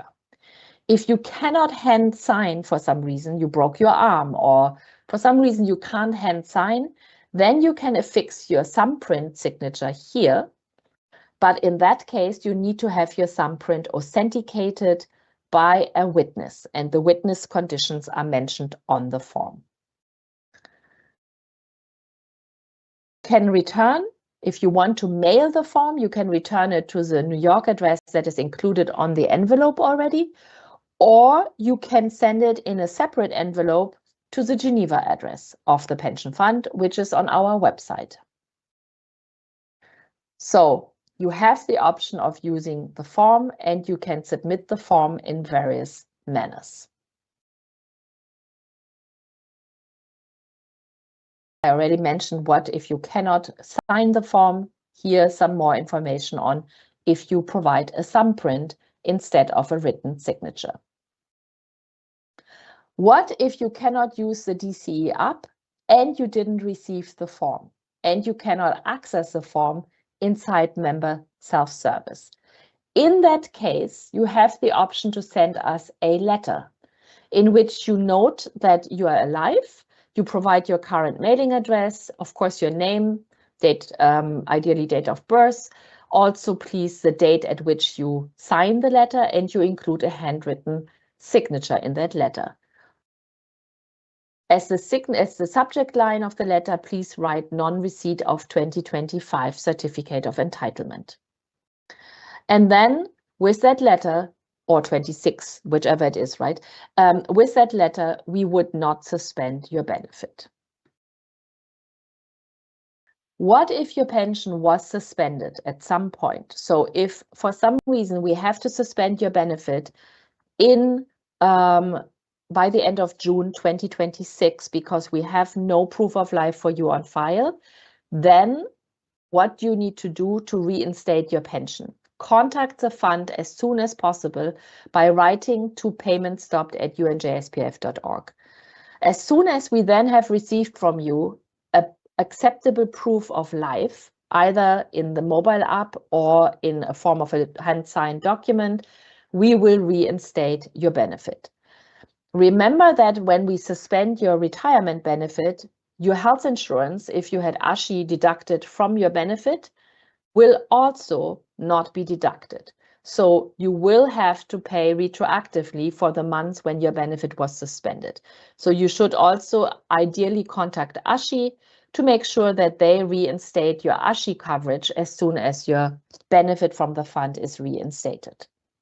So again, if your benefit is suspended, contact the fund ASAP so we can help you reinstate it as soon as possible. We have web pages. We'll have an article on our website published in June to tell you what to do if you get suspended. We will contact you if we didn't get proof of life from you within the next few weeks so that we get your proof of life. And of course, read the relevant web pages on our website. And again, a reminder, you can track receipt by the fund of your CE, of your certificate of entitlement inside the Proof Documents tab in Member Self-Service. All right, the digital CE, very quickly. You can issue your digital CE earlier than you would be able to sign your CE form. Your digital CE opened on the 1st of January and closes on the 31st of December. So right now, anyone can use the DCE app once you have signed up for using it and issue your DCE, including those on the 2-track. If you're on the 2-track, it's very important that you're physically present in your declared country of residence when you issue your digital certificate of entitlement. Otherwise, we will assume, if you issue it elsewhere in a different country, we will assume that you have moved, and we will have to take certain action to confirm with you that you have not moved and remain in the same country of residence. So make sure if you're using the DCE app, which is a great tool, including for 2-track, make sure you are not using it outside of your declared country of residence if you are on the 2-track. If you need help with the DCE app, you can contact us at dce@unjspf.org or call the fund's contact center and you will get help very quickly. There's a video about the CE. This is some information about the digital certificate of entitlement, which is the mobile app. Again, it's optional, but if you use it, you would provide your proof of life in the form of a biometric image. If you're using the DCE, you do not need to submit a form. In order to issue your DCE, you first have to download the DCE app on your mobile device and complete a several-step enrollment process where you have to provide your name, date of birth, the phone number of the mobile that you're using, mobile device you're using, and email address. Then you have to upload a valid picture ID document with a signature. Once you have done that, you will be contacted by the UN Pension Fund for a video call on the same device to which you downloaded the app, and they will verify that you are indeed you and confirm you as a user of the Digital Certificate of Entitlement app. This is a one-time process. Once it's done, you can use the app year after year. Just remember, just like for any app on your mobile device, to regularly update the app if there are updates available. On our website, we have a detailed Q&A, step-by-step guide to help you with setting up the DCE app. Also, your biometric data is only stored in your device, not in the pension fund. And it's not stored, actually, it's just a one-time kind of biometric image. It's, what is it called? Blockchain. So it's not actually stored anywhere and cannot be hacked in the future. So again, for DCE information, visit our website. We have detailed resources that will help you with that process. Now, if you need to change your address or your bank details, make sure the fund always has your up-to-date address on file, as well as email and telephone number, so we can contact you if that is necessary. Again, if you're not on the 2-track, your mailing address and email you can update inside your member self-service. In the future, you will also be able to update your mailing address if you're on the 2-track, and everyone will be able to provide telephone numbers. In addition, you will be able to provide more detailed emergency fund details or contact details in the future. For now, you can provide a mailing address for an emergency contact. You can change your bank account and your currency of payment as you wish and as needed by submitting a certain form to the pension fund. So for bank account or currency changes, you can make these changes and you need to make them on a certain form. It's called PF23. So changing address or bank details or currency. Most retirees, again, can use online tools for change of address, but not for banking instructions. So for banking instruction, you have to submit this form PF23. You can download it from inside your member self-service, and then you can upload it back to the fund once you have completed and hand-signed and dated it inside member self-service. These are the forms on the left for change of address, on the right for change of payment instructions. Now, for the change of payment instructions, keep in mind, please, some following important advice. If you're changing your bank account, you need to inform the fund by using that form that I showed you, PF23, even if you remain in the same country. It is important. Otherwise, you won't receive your payments. If your bank informs you that your bank codes, like the SWIFT code, have changed, also, please inform the fund, again using this form, so we can ensure continued payments. We need to receive these forms or that form via member self-service or in original format via mail. We are not accepting emails with PDF attachments, photocopies, faxes to make these changes. We only accept the form if submitted inside member self-service or sent to us by mail, and it's the document with the original signature. The only change we accept by email is for changes in intermediary banks when there are cross-border payments, in which case we accept that you send us an email with your name and the SWIFT code of the new intermediary bank in an email. How long does a change take? If you inform us of a change by using a form, it takes on average 15 business days for the fund to implement a change. Also, it depends on when we receive your request. If we receive your request after the payroll has closed, it will only be applied, the change, for the next following payroll. If we receive your request in a timely manner before the payroll closes, it will be applied for the current payroll. So for example, if the payroll closes on the 9th of April, for payments that are due by end of April.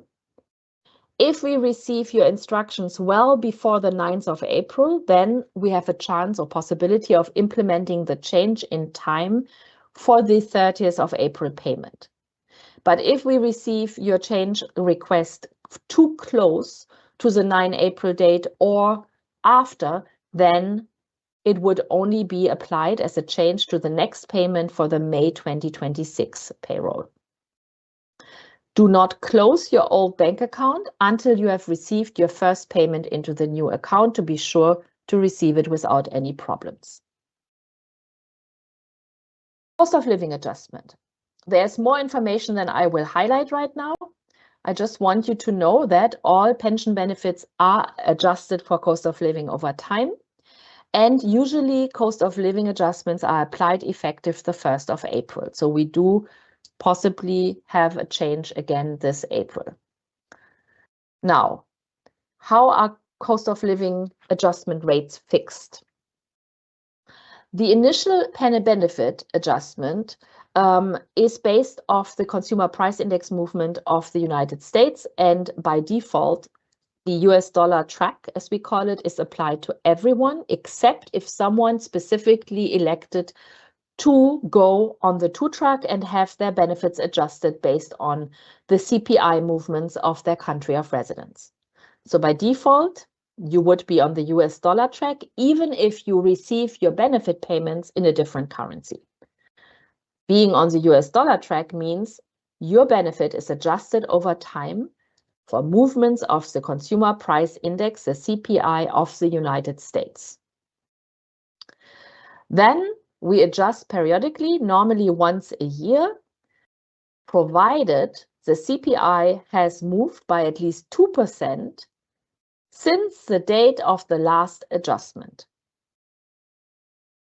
If less than 2% movement took place, the adjustment would not be made. It would be added to the next future adjustment once we have reached and passed the 2% threshold. Again, normally these are made, the adjustments in April, 1st of April, except in high inflation situations, and if the CPI index has moved by 10% or more since the date of the last adjustment, in which case there could be a semi-annual adjustment on 1st of April and 1st of October. It is very rare, but it can happen. In 2025, the adjustment on the US dollar track was of 2.8% increase. We don't know yet the adjustment for April 2026, but of course that will be communicated in due time. If you are on the 2 track, of course, we adjust equally based on the CPI of the country of residence where you reside, and this will be communicated via official letters that are posted inside member self-service. So if you have an MSS account and you're using it, these adjustment letters are posted under the Documents tab, and you will have the information about the adjustment right there. Now a mention of the UN Pension Fund Emergency Fund. What is the emergency fund? It's a one-time possibility for, or it's a fund that is supplied with a fixed amount. And from this fund, we are allowed to make one-time payments in financial hardship situations, provided the requester fulfilled certain conditions. Again, it's a one-time payment, not subsidizing monthly payments. It's only for those who are entitled to a regular monthly benefit from the fund, and eligibility conditions apply. There is a booklet and a video on our website explaining this emergency fund in detail. But again, I think the key message is it's for a financial hardship situation where we can subsidize with a specific amount, a certain level of amount under certain circumstances. It's one-time payments, and normally these payments are to help with excessive medical expenses, which are not covered by other sources, or to help with funeral expenses up to a certain amount, or in the context of natural disaster, we can also help up to a certain amount. When someone applies for emergency fund assistance, they must provide proof of payment made. We do not advance payments. We only make a one-time payment based on receipts that we received for payments that were actually made. And we will pay, if we find someone eligible, a certain amount of what was disbursed to help with this payment. And again, normally these are one-time payments, not repeat payments. To apply, you can go to the Emergency Fund tab in Member Self-Service and select the category for which you would think that you qualify for emergency fund assistance. But I would definitely say first check the website and watch the video and the booklet to see whether you think you might qualify. With this, I have covered what I wanted to cover. I know we have only about 15 minutes for questions and answers, so I will move to that now. I want to just quickly check if if the website works again, and especially the contact page, since that didn't work earlier. So I'm bringing back the pension fund website, and I'm trying again to go to contact us. Let's see if it works by now. If not, it works. So if you need to contact us, you can do so, as I mentioned, online by filling out a contact form, which then will allow us to receive your query in the team that is the expert and the team that services you. And we will, of course, review your case in detail and respond to you in a timely manner. Or you can call us. Our contact center numbers are here. We have two main numbers. One is in New York, one is in Geneva, and we have over 65 local or toll-free numbers. Whenever new countries become available, we will add them here. But you can call us, of course, from a toll-free number if one is available, else using the primary phone numbers listed here. In person, if you come visit us in Geneva or New York or Nairobi, please check about the opening hours for walk-in services, Tuesdays and Thursdays in Geneva and New York, different hours for Geneva than for New York, and Nairobi, Monday to Wednesday from 9:30 to 12 p.m. for walk-in services. Please always check here before coming in person to the office. We have rarely, but sometimes closed our offices to walk-in clients, like during the most recent intense snowstorm in New York. And we post a message on the website if our offices are closed, so you don't come in vain and have a frustrating experience. So now over to Dilba for questions. Thank you, Christine. So I'll try to group them by topic. We've received a numerous questions around the digital CE app. So the first one is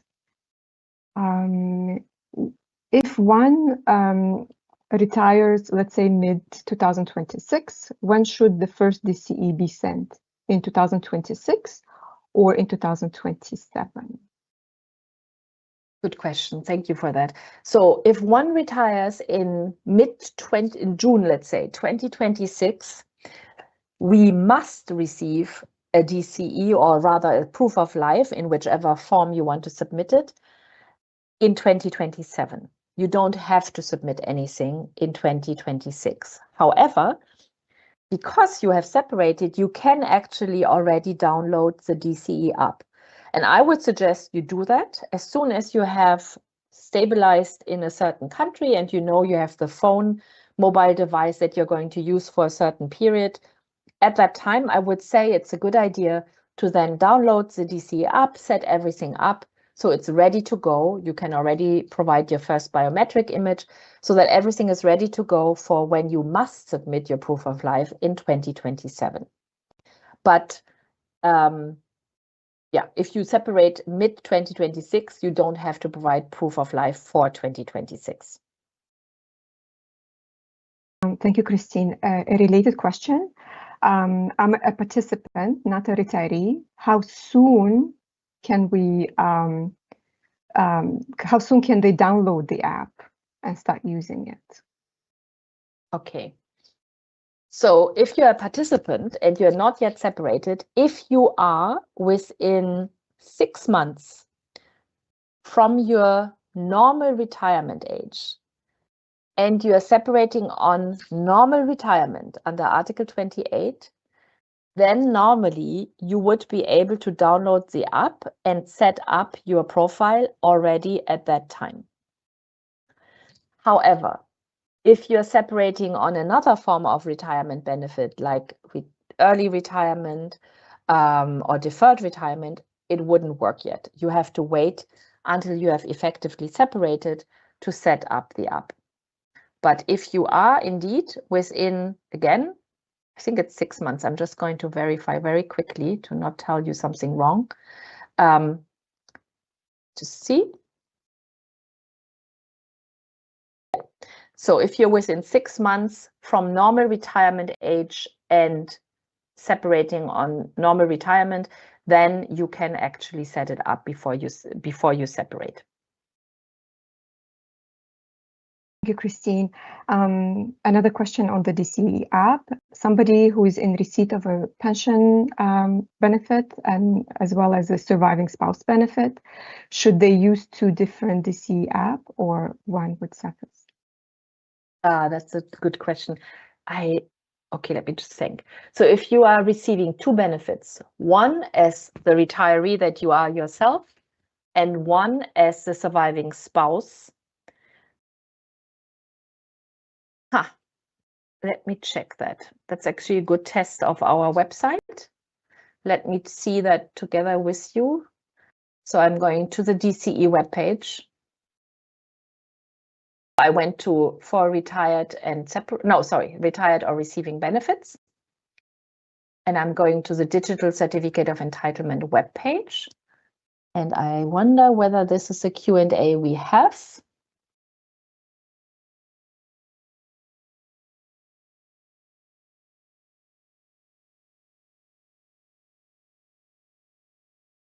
No, it's not. Okay. I don't want to give an answer because I don't want to give the wrong advice. Can you please send us a message, or do we have the details for this person? No, we don't. Yeah, it will all depend on whether they have only one UID or 2 separate UIDs. So it would be safe for this client to contact us so we can review the details of their file and give a proper advice accordingly. Thank you, Dilba. So that's the advice, I guess. Please contact us so we can give you clear guidance. And good lesson for us also to know for the future. But as Dilba said, it has to do with whether we have you combined under one single unique ID number or not. Thank you for the question, and sorry, that is one I can't answer. So moving on, the next one is again on the certificate of entitlement, but this time if somebody due to a reason of health can no longer sign their paper CE, for example, they have Alzheimer's, what should they do? How can they submit this proof of life? Thank you. So either you could use the DCE app if someone can help this person with setting up the DCE app and then comply with the requirement once a year by taking an image. In many cases, people find that that is a good way actually of dealing with this proof of life requirement, but of course it requires that the person has a phone and so on. Otherwise, if you cannot sign, then we can go back to the thumbprint option, and let me go to a page here where under certificate of entitlement, we explain what to do if you need to thumbprint. And actually we have a whole page on that, I think. Let me just go there. Signature authentication.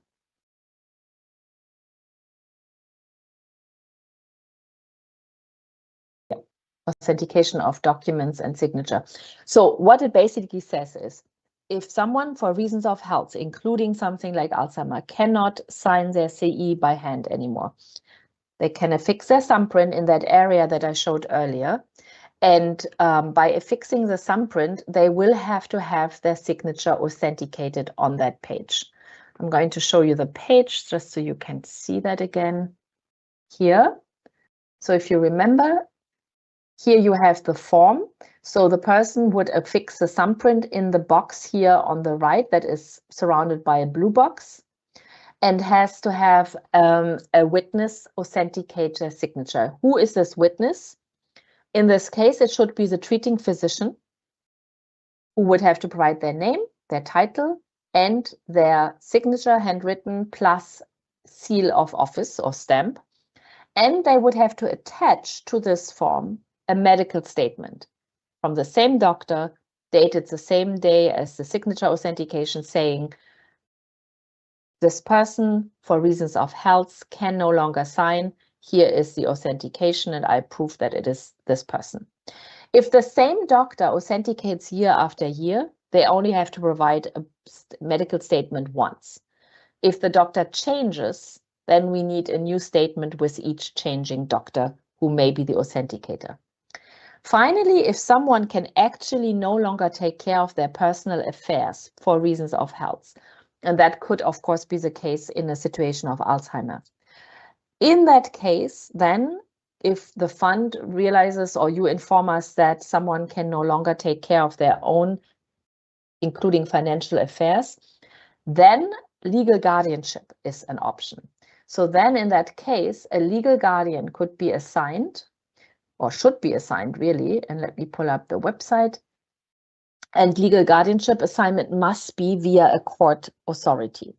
So a court-appointed legal guardian would then have the authority to submit proof of life on behalf of the retiree or beneficiary. So say the beneficiary can no longer sign, the legal guardian now can sign on behalf of their protege the document and submit it to the fund. And legal guardianship information, again, retired, receiving benefits, legal guardianship and estate. Here is explained how to set up and what is required by the fund to recognize a legal guardian. Back to you, Deborah. Thank you, Christine. Next question. Are there cases where the delayed proof of life submission can trigger termination of the ASHI coverage? Termination. Okay, well, there's a connection between proof of life, suspension of benefit. If we don't get proof of life, if we don't get an acceptable proof of life within the required time frame, which is 1 year plus the additional time we allow where we do our follow-up from the fund side to try and find someone. So if we have to suspend someone's benefit, indeed, because ASHI deductions can no longer be made for that person, if the deductions aren't made for an extended period, maybe the person's benefit is suspended for a long time, under ASHI rules, it could be that they have a limit as to how long they allow for an ASHI payment not to be made.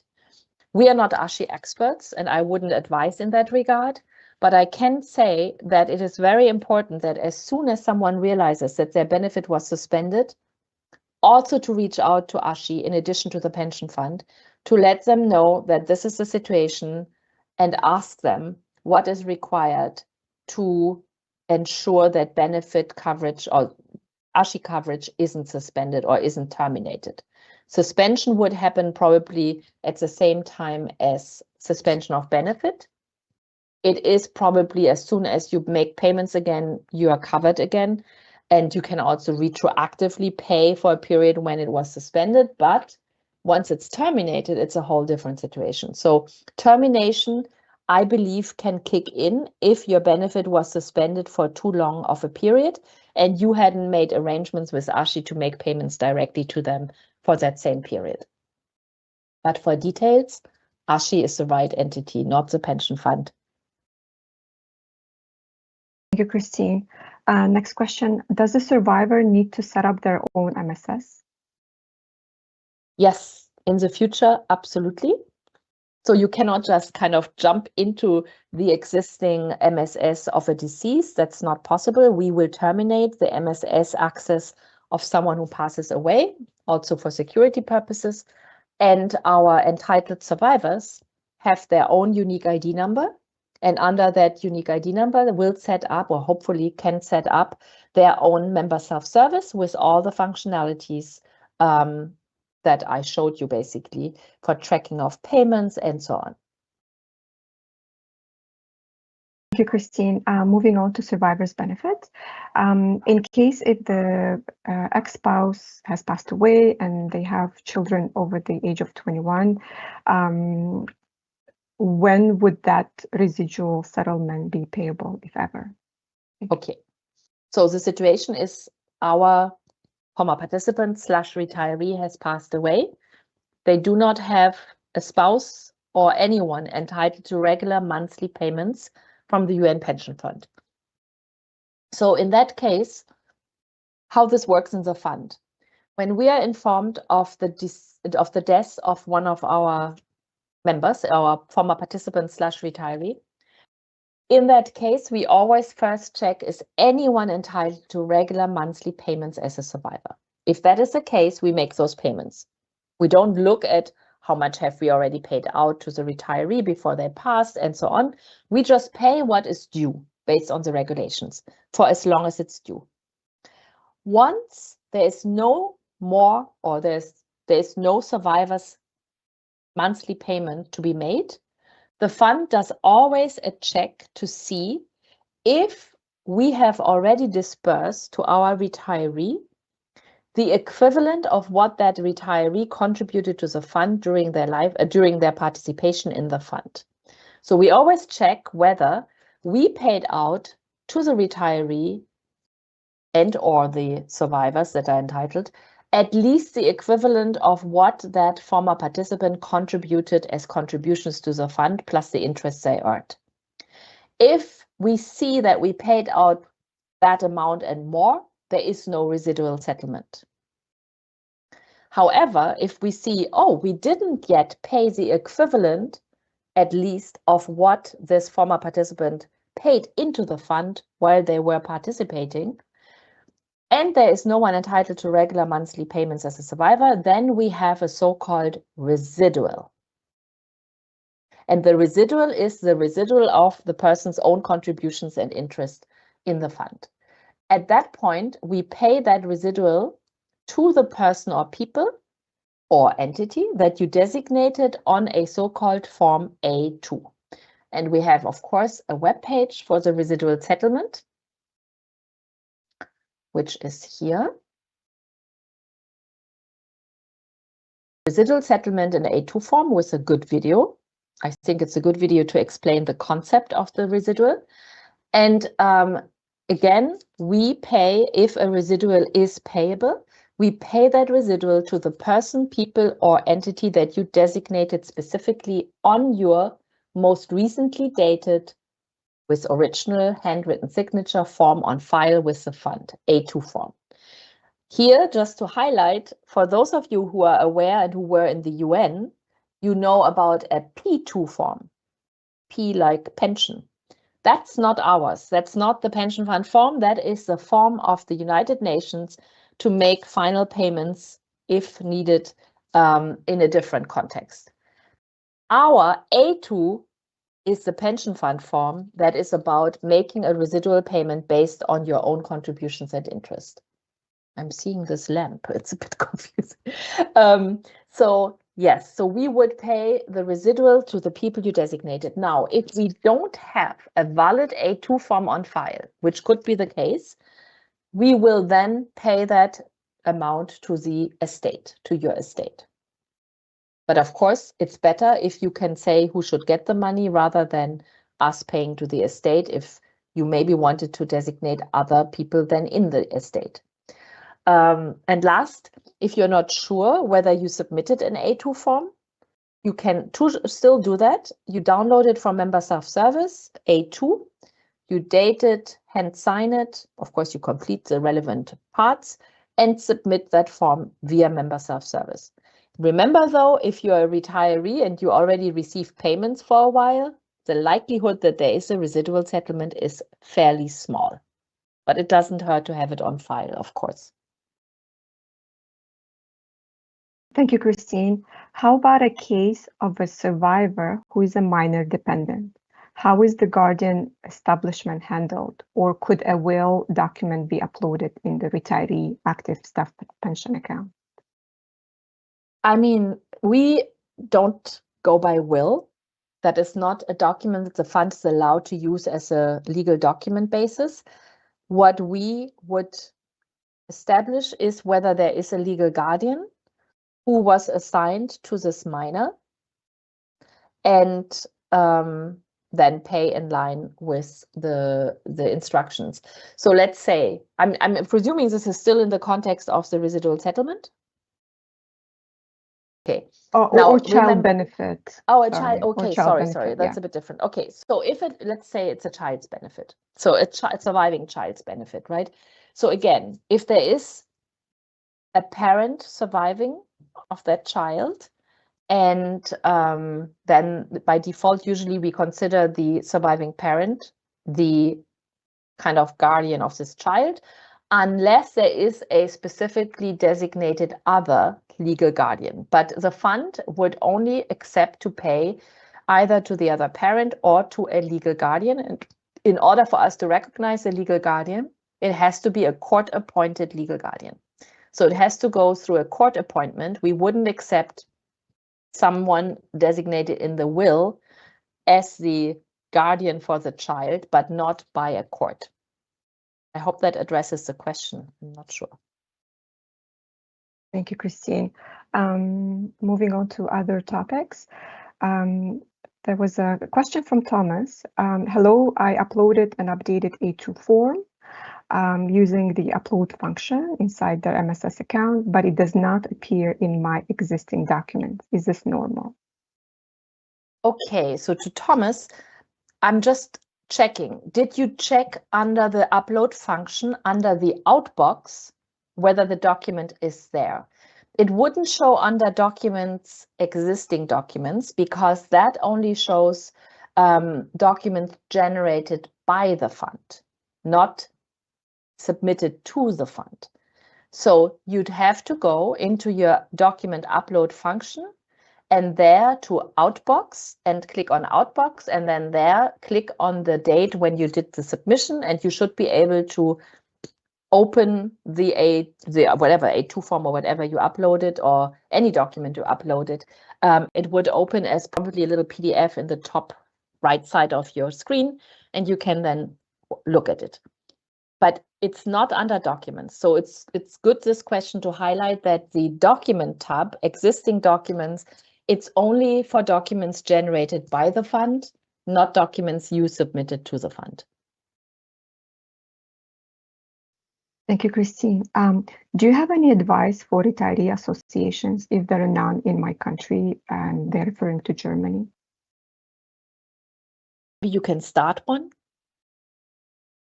Unfortunately, to be honest, I don't know. You could maybe reach out to FAFIX, the federation, via the email that they provide on their website, and ask whether, as a non-resident in another country that has a retiree association close to yours, whether you can join them. I don't know what the benefit is. Probably the network of people would definitely be a benefit, but I don't know whether that is allowed. So basically, if you could be a guest, not non-resident guest member, but I honestly don't know. So I would probably reach out to FAFIX or directly to a retiree association.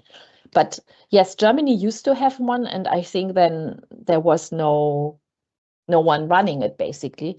So unless someone is willing to do that, unfortunately, there are countries where there is no retiree association.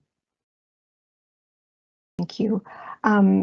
If the UN were to be dissolved entirely in 2026, for how many years would the pension fund be able to pay retirees' benefits?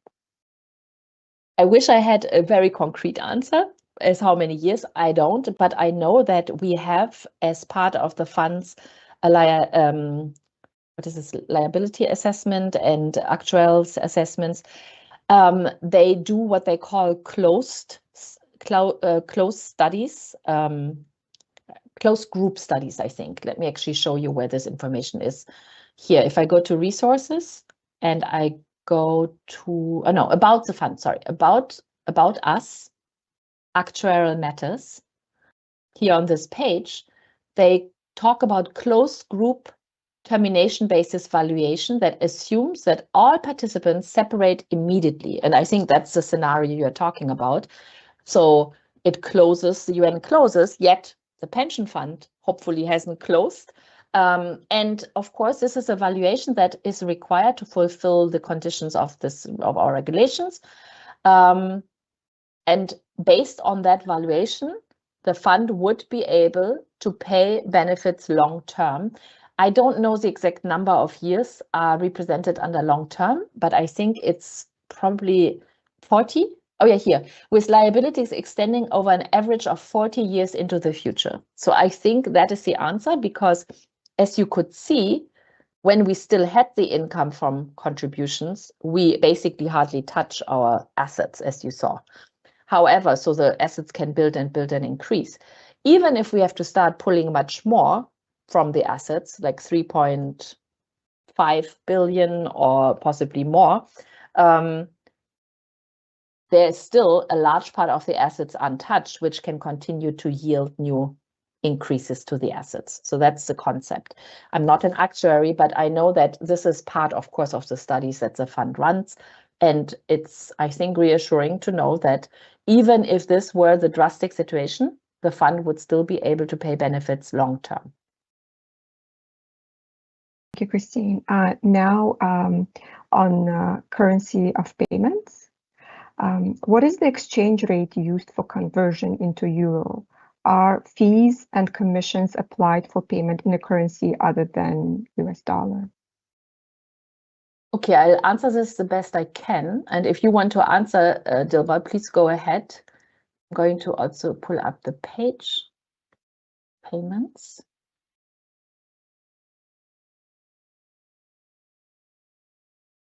It's really confusing because it's not in alphabetical order anymore. Okay, but so the currency, so the exchange rate used by the fund is a quarterly UN exchange rate from currency A, US dollar, to what other one of the 19 currencies in which we make payments. What was the second part of the question? Sorry, other fees? Yeah, whether there are other fees applied. Okay, so for euro payments, the fund, as far as I understand, if it's into a euro account, there are no other fees because we have euro direct payments. But maybe you have some more information on that one. No? Okay, so I think there are no other payments if it's in euro, if it is into a euro account. If it is in a non-euro account, then you would pay the fees that the bank will charge for the exchange from whatever you euro go into the currency. Sorry, whatever the incoming euro will be into the currency of the account in which you receive them. But I think that's a probably unlikely situation. Thank you. There was a question on the emergency fund. If someone applies for an emergency fund and they're granted, would that impact their monthly pension payment? Would the fund reduce their monthly pension payment to compensate for that? No, not at all. So if an emergency fund payment is granted, it's an addition to what you're receiving as regular payments. We are quite strict in reviewing cases because it's a pot of 100-ish thousand US dollar that we are allowed to disperse. We don't always disperse them, but we have to be very diligent in using this money. It's public money, of course. So we are asking for receipts, and we are quite strict in applying the conditions of emergency fund under Note A of our regulations, but it would not impact your regular payments. Thank you. And also, is there a limit to the emergency fund and how many times they can request it? Normally, this is considered to be a one-time payment. So usually we are not making repeat payments, except if someone has, let's say, help with medical expenses and later also their family applies for help with funeral expenses, or they might apply for help with funeral expenses for their spouse. We would accept that if the other conditions are conditions are met. I can't say that it's a absolute no-no, but it's very exceptional that we proceed to a second one-time payment other than for funeral. Thank you, Christine. I think this is it for the questions. We received some questions related to newly separating staff who are inquiring about the status of their benefit, their estimate, how they can run it. And I would suggest that these colleagues to contact us directly using one of the channels that Christine showed, so we can investigate your case and better address your question. Perfect. I agree. And again, if we have newly separated staff and you have, questions that could potentially be addressed via the sessions that we provided in the past, excuse me, then of course, please also make use. But of course, contact us if you have questions, anyone here. If you have questions, we are here for you and we do what we can to respond as quickly as possible via the different channels. Thank you so much. I see we still have nearly 750 people, even though we went 15 minutes over, or 17. Thank you so much for being here and for your patience. I don't know if the survey was posted. If you did, and if you help us understand how we can do better or what we do well, thank you so much. Most importantly, I wish everyone good health. And I wish our world that there's a bit more peace. It's rough times. So everyone, I wish you a good end of the day or continuation of the day. And thank you for your time. And Dilba, thank you for the moderation and my colleagues for making this session possible. Thank you. Bye-bye.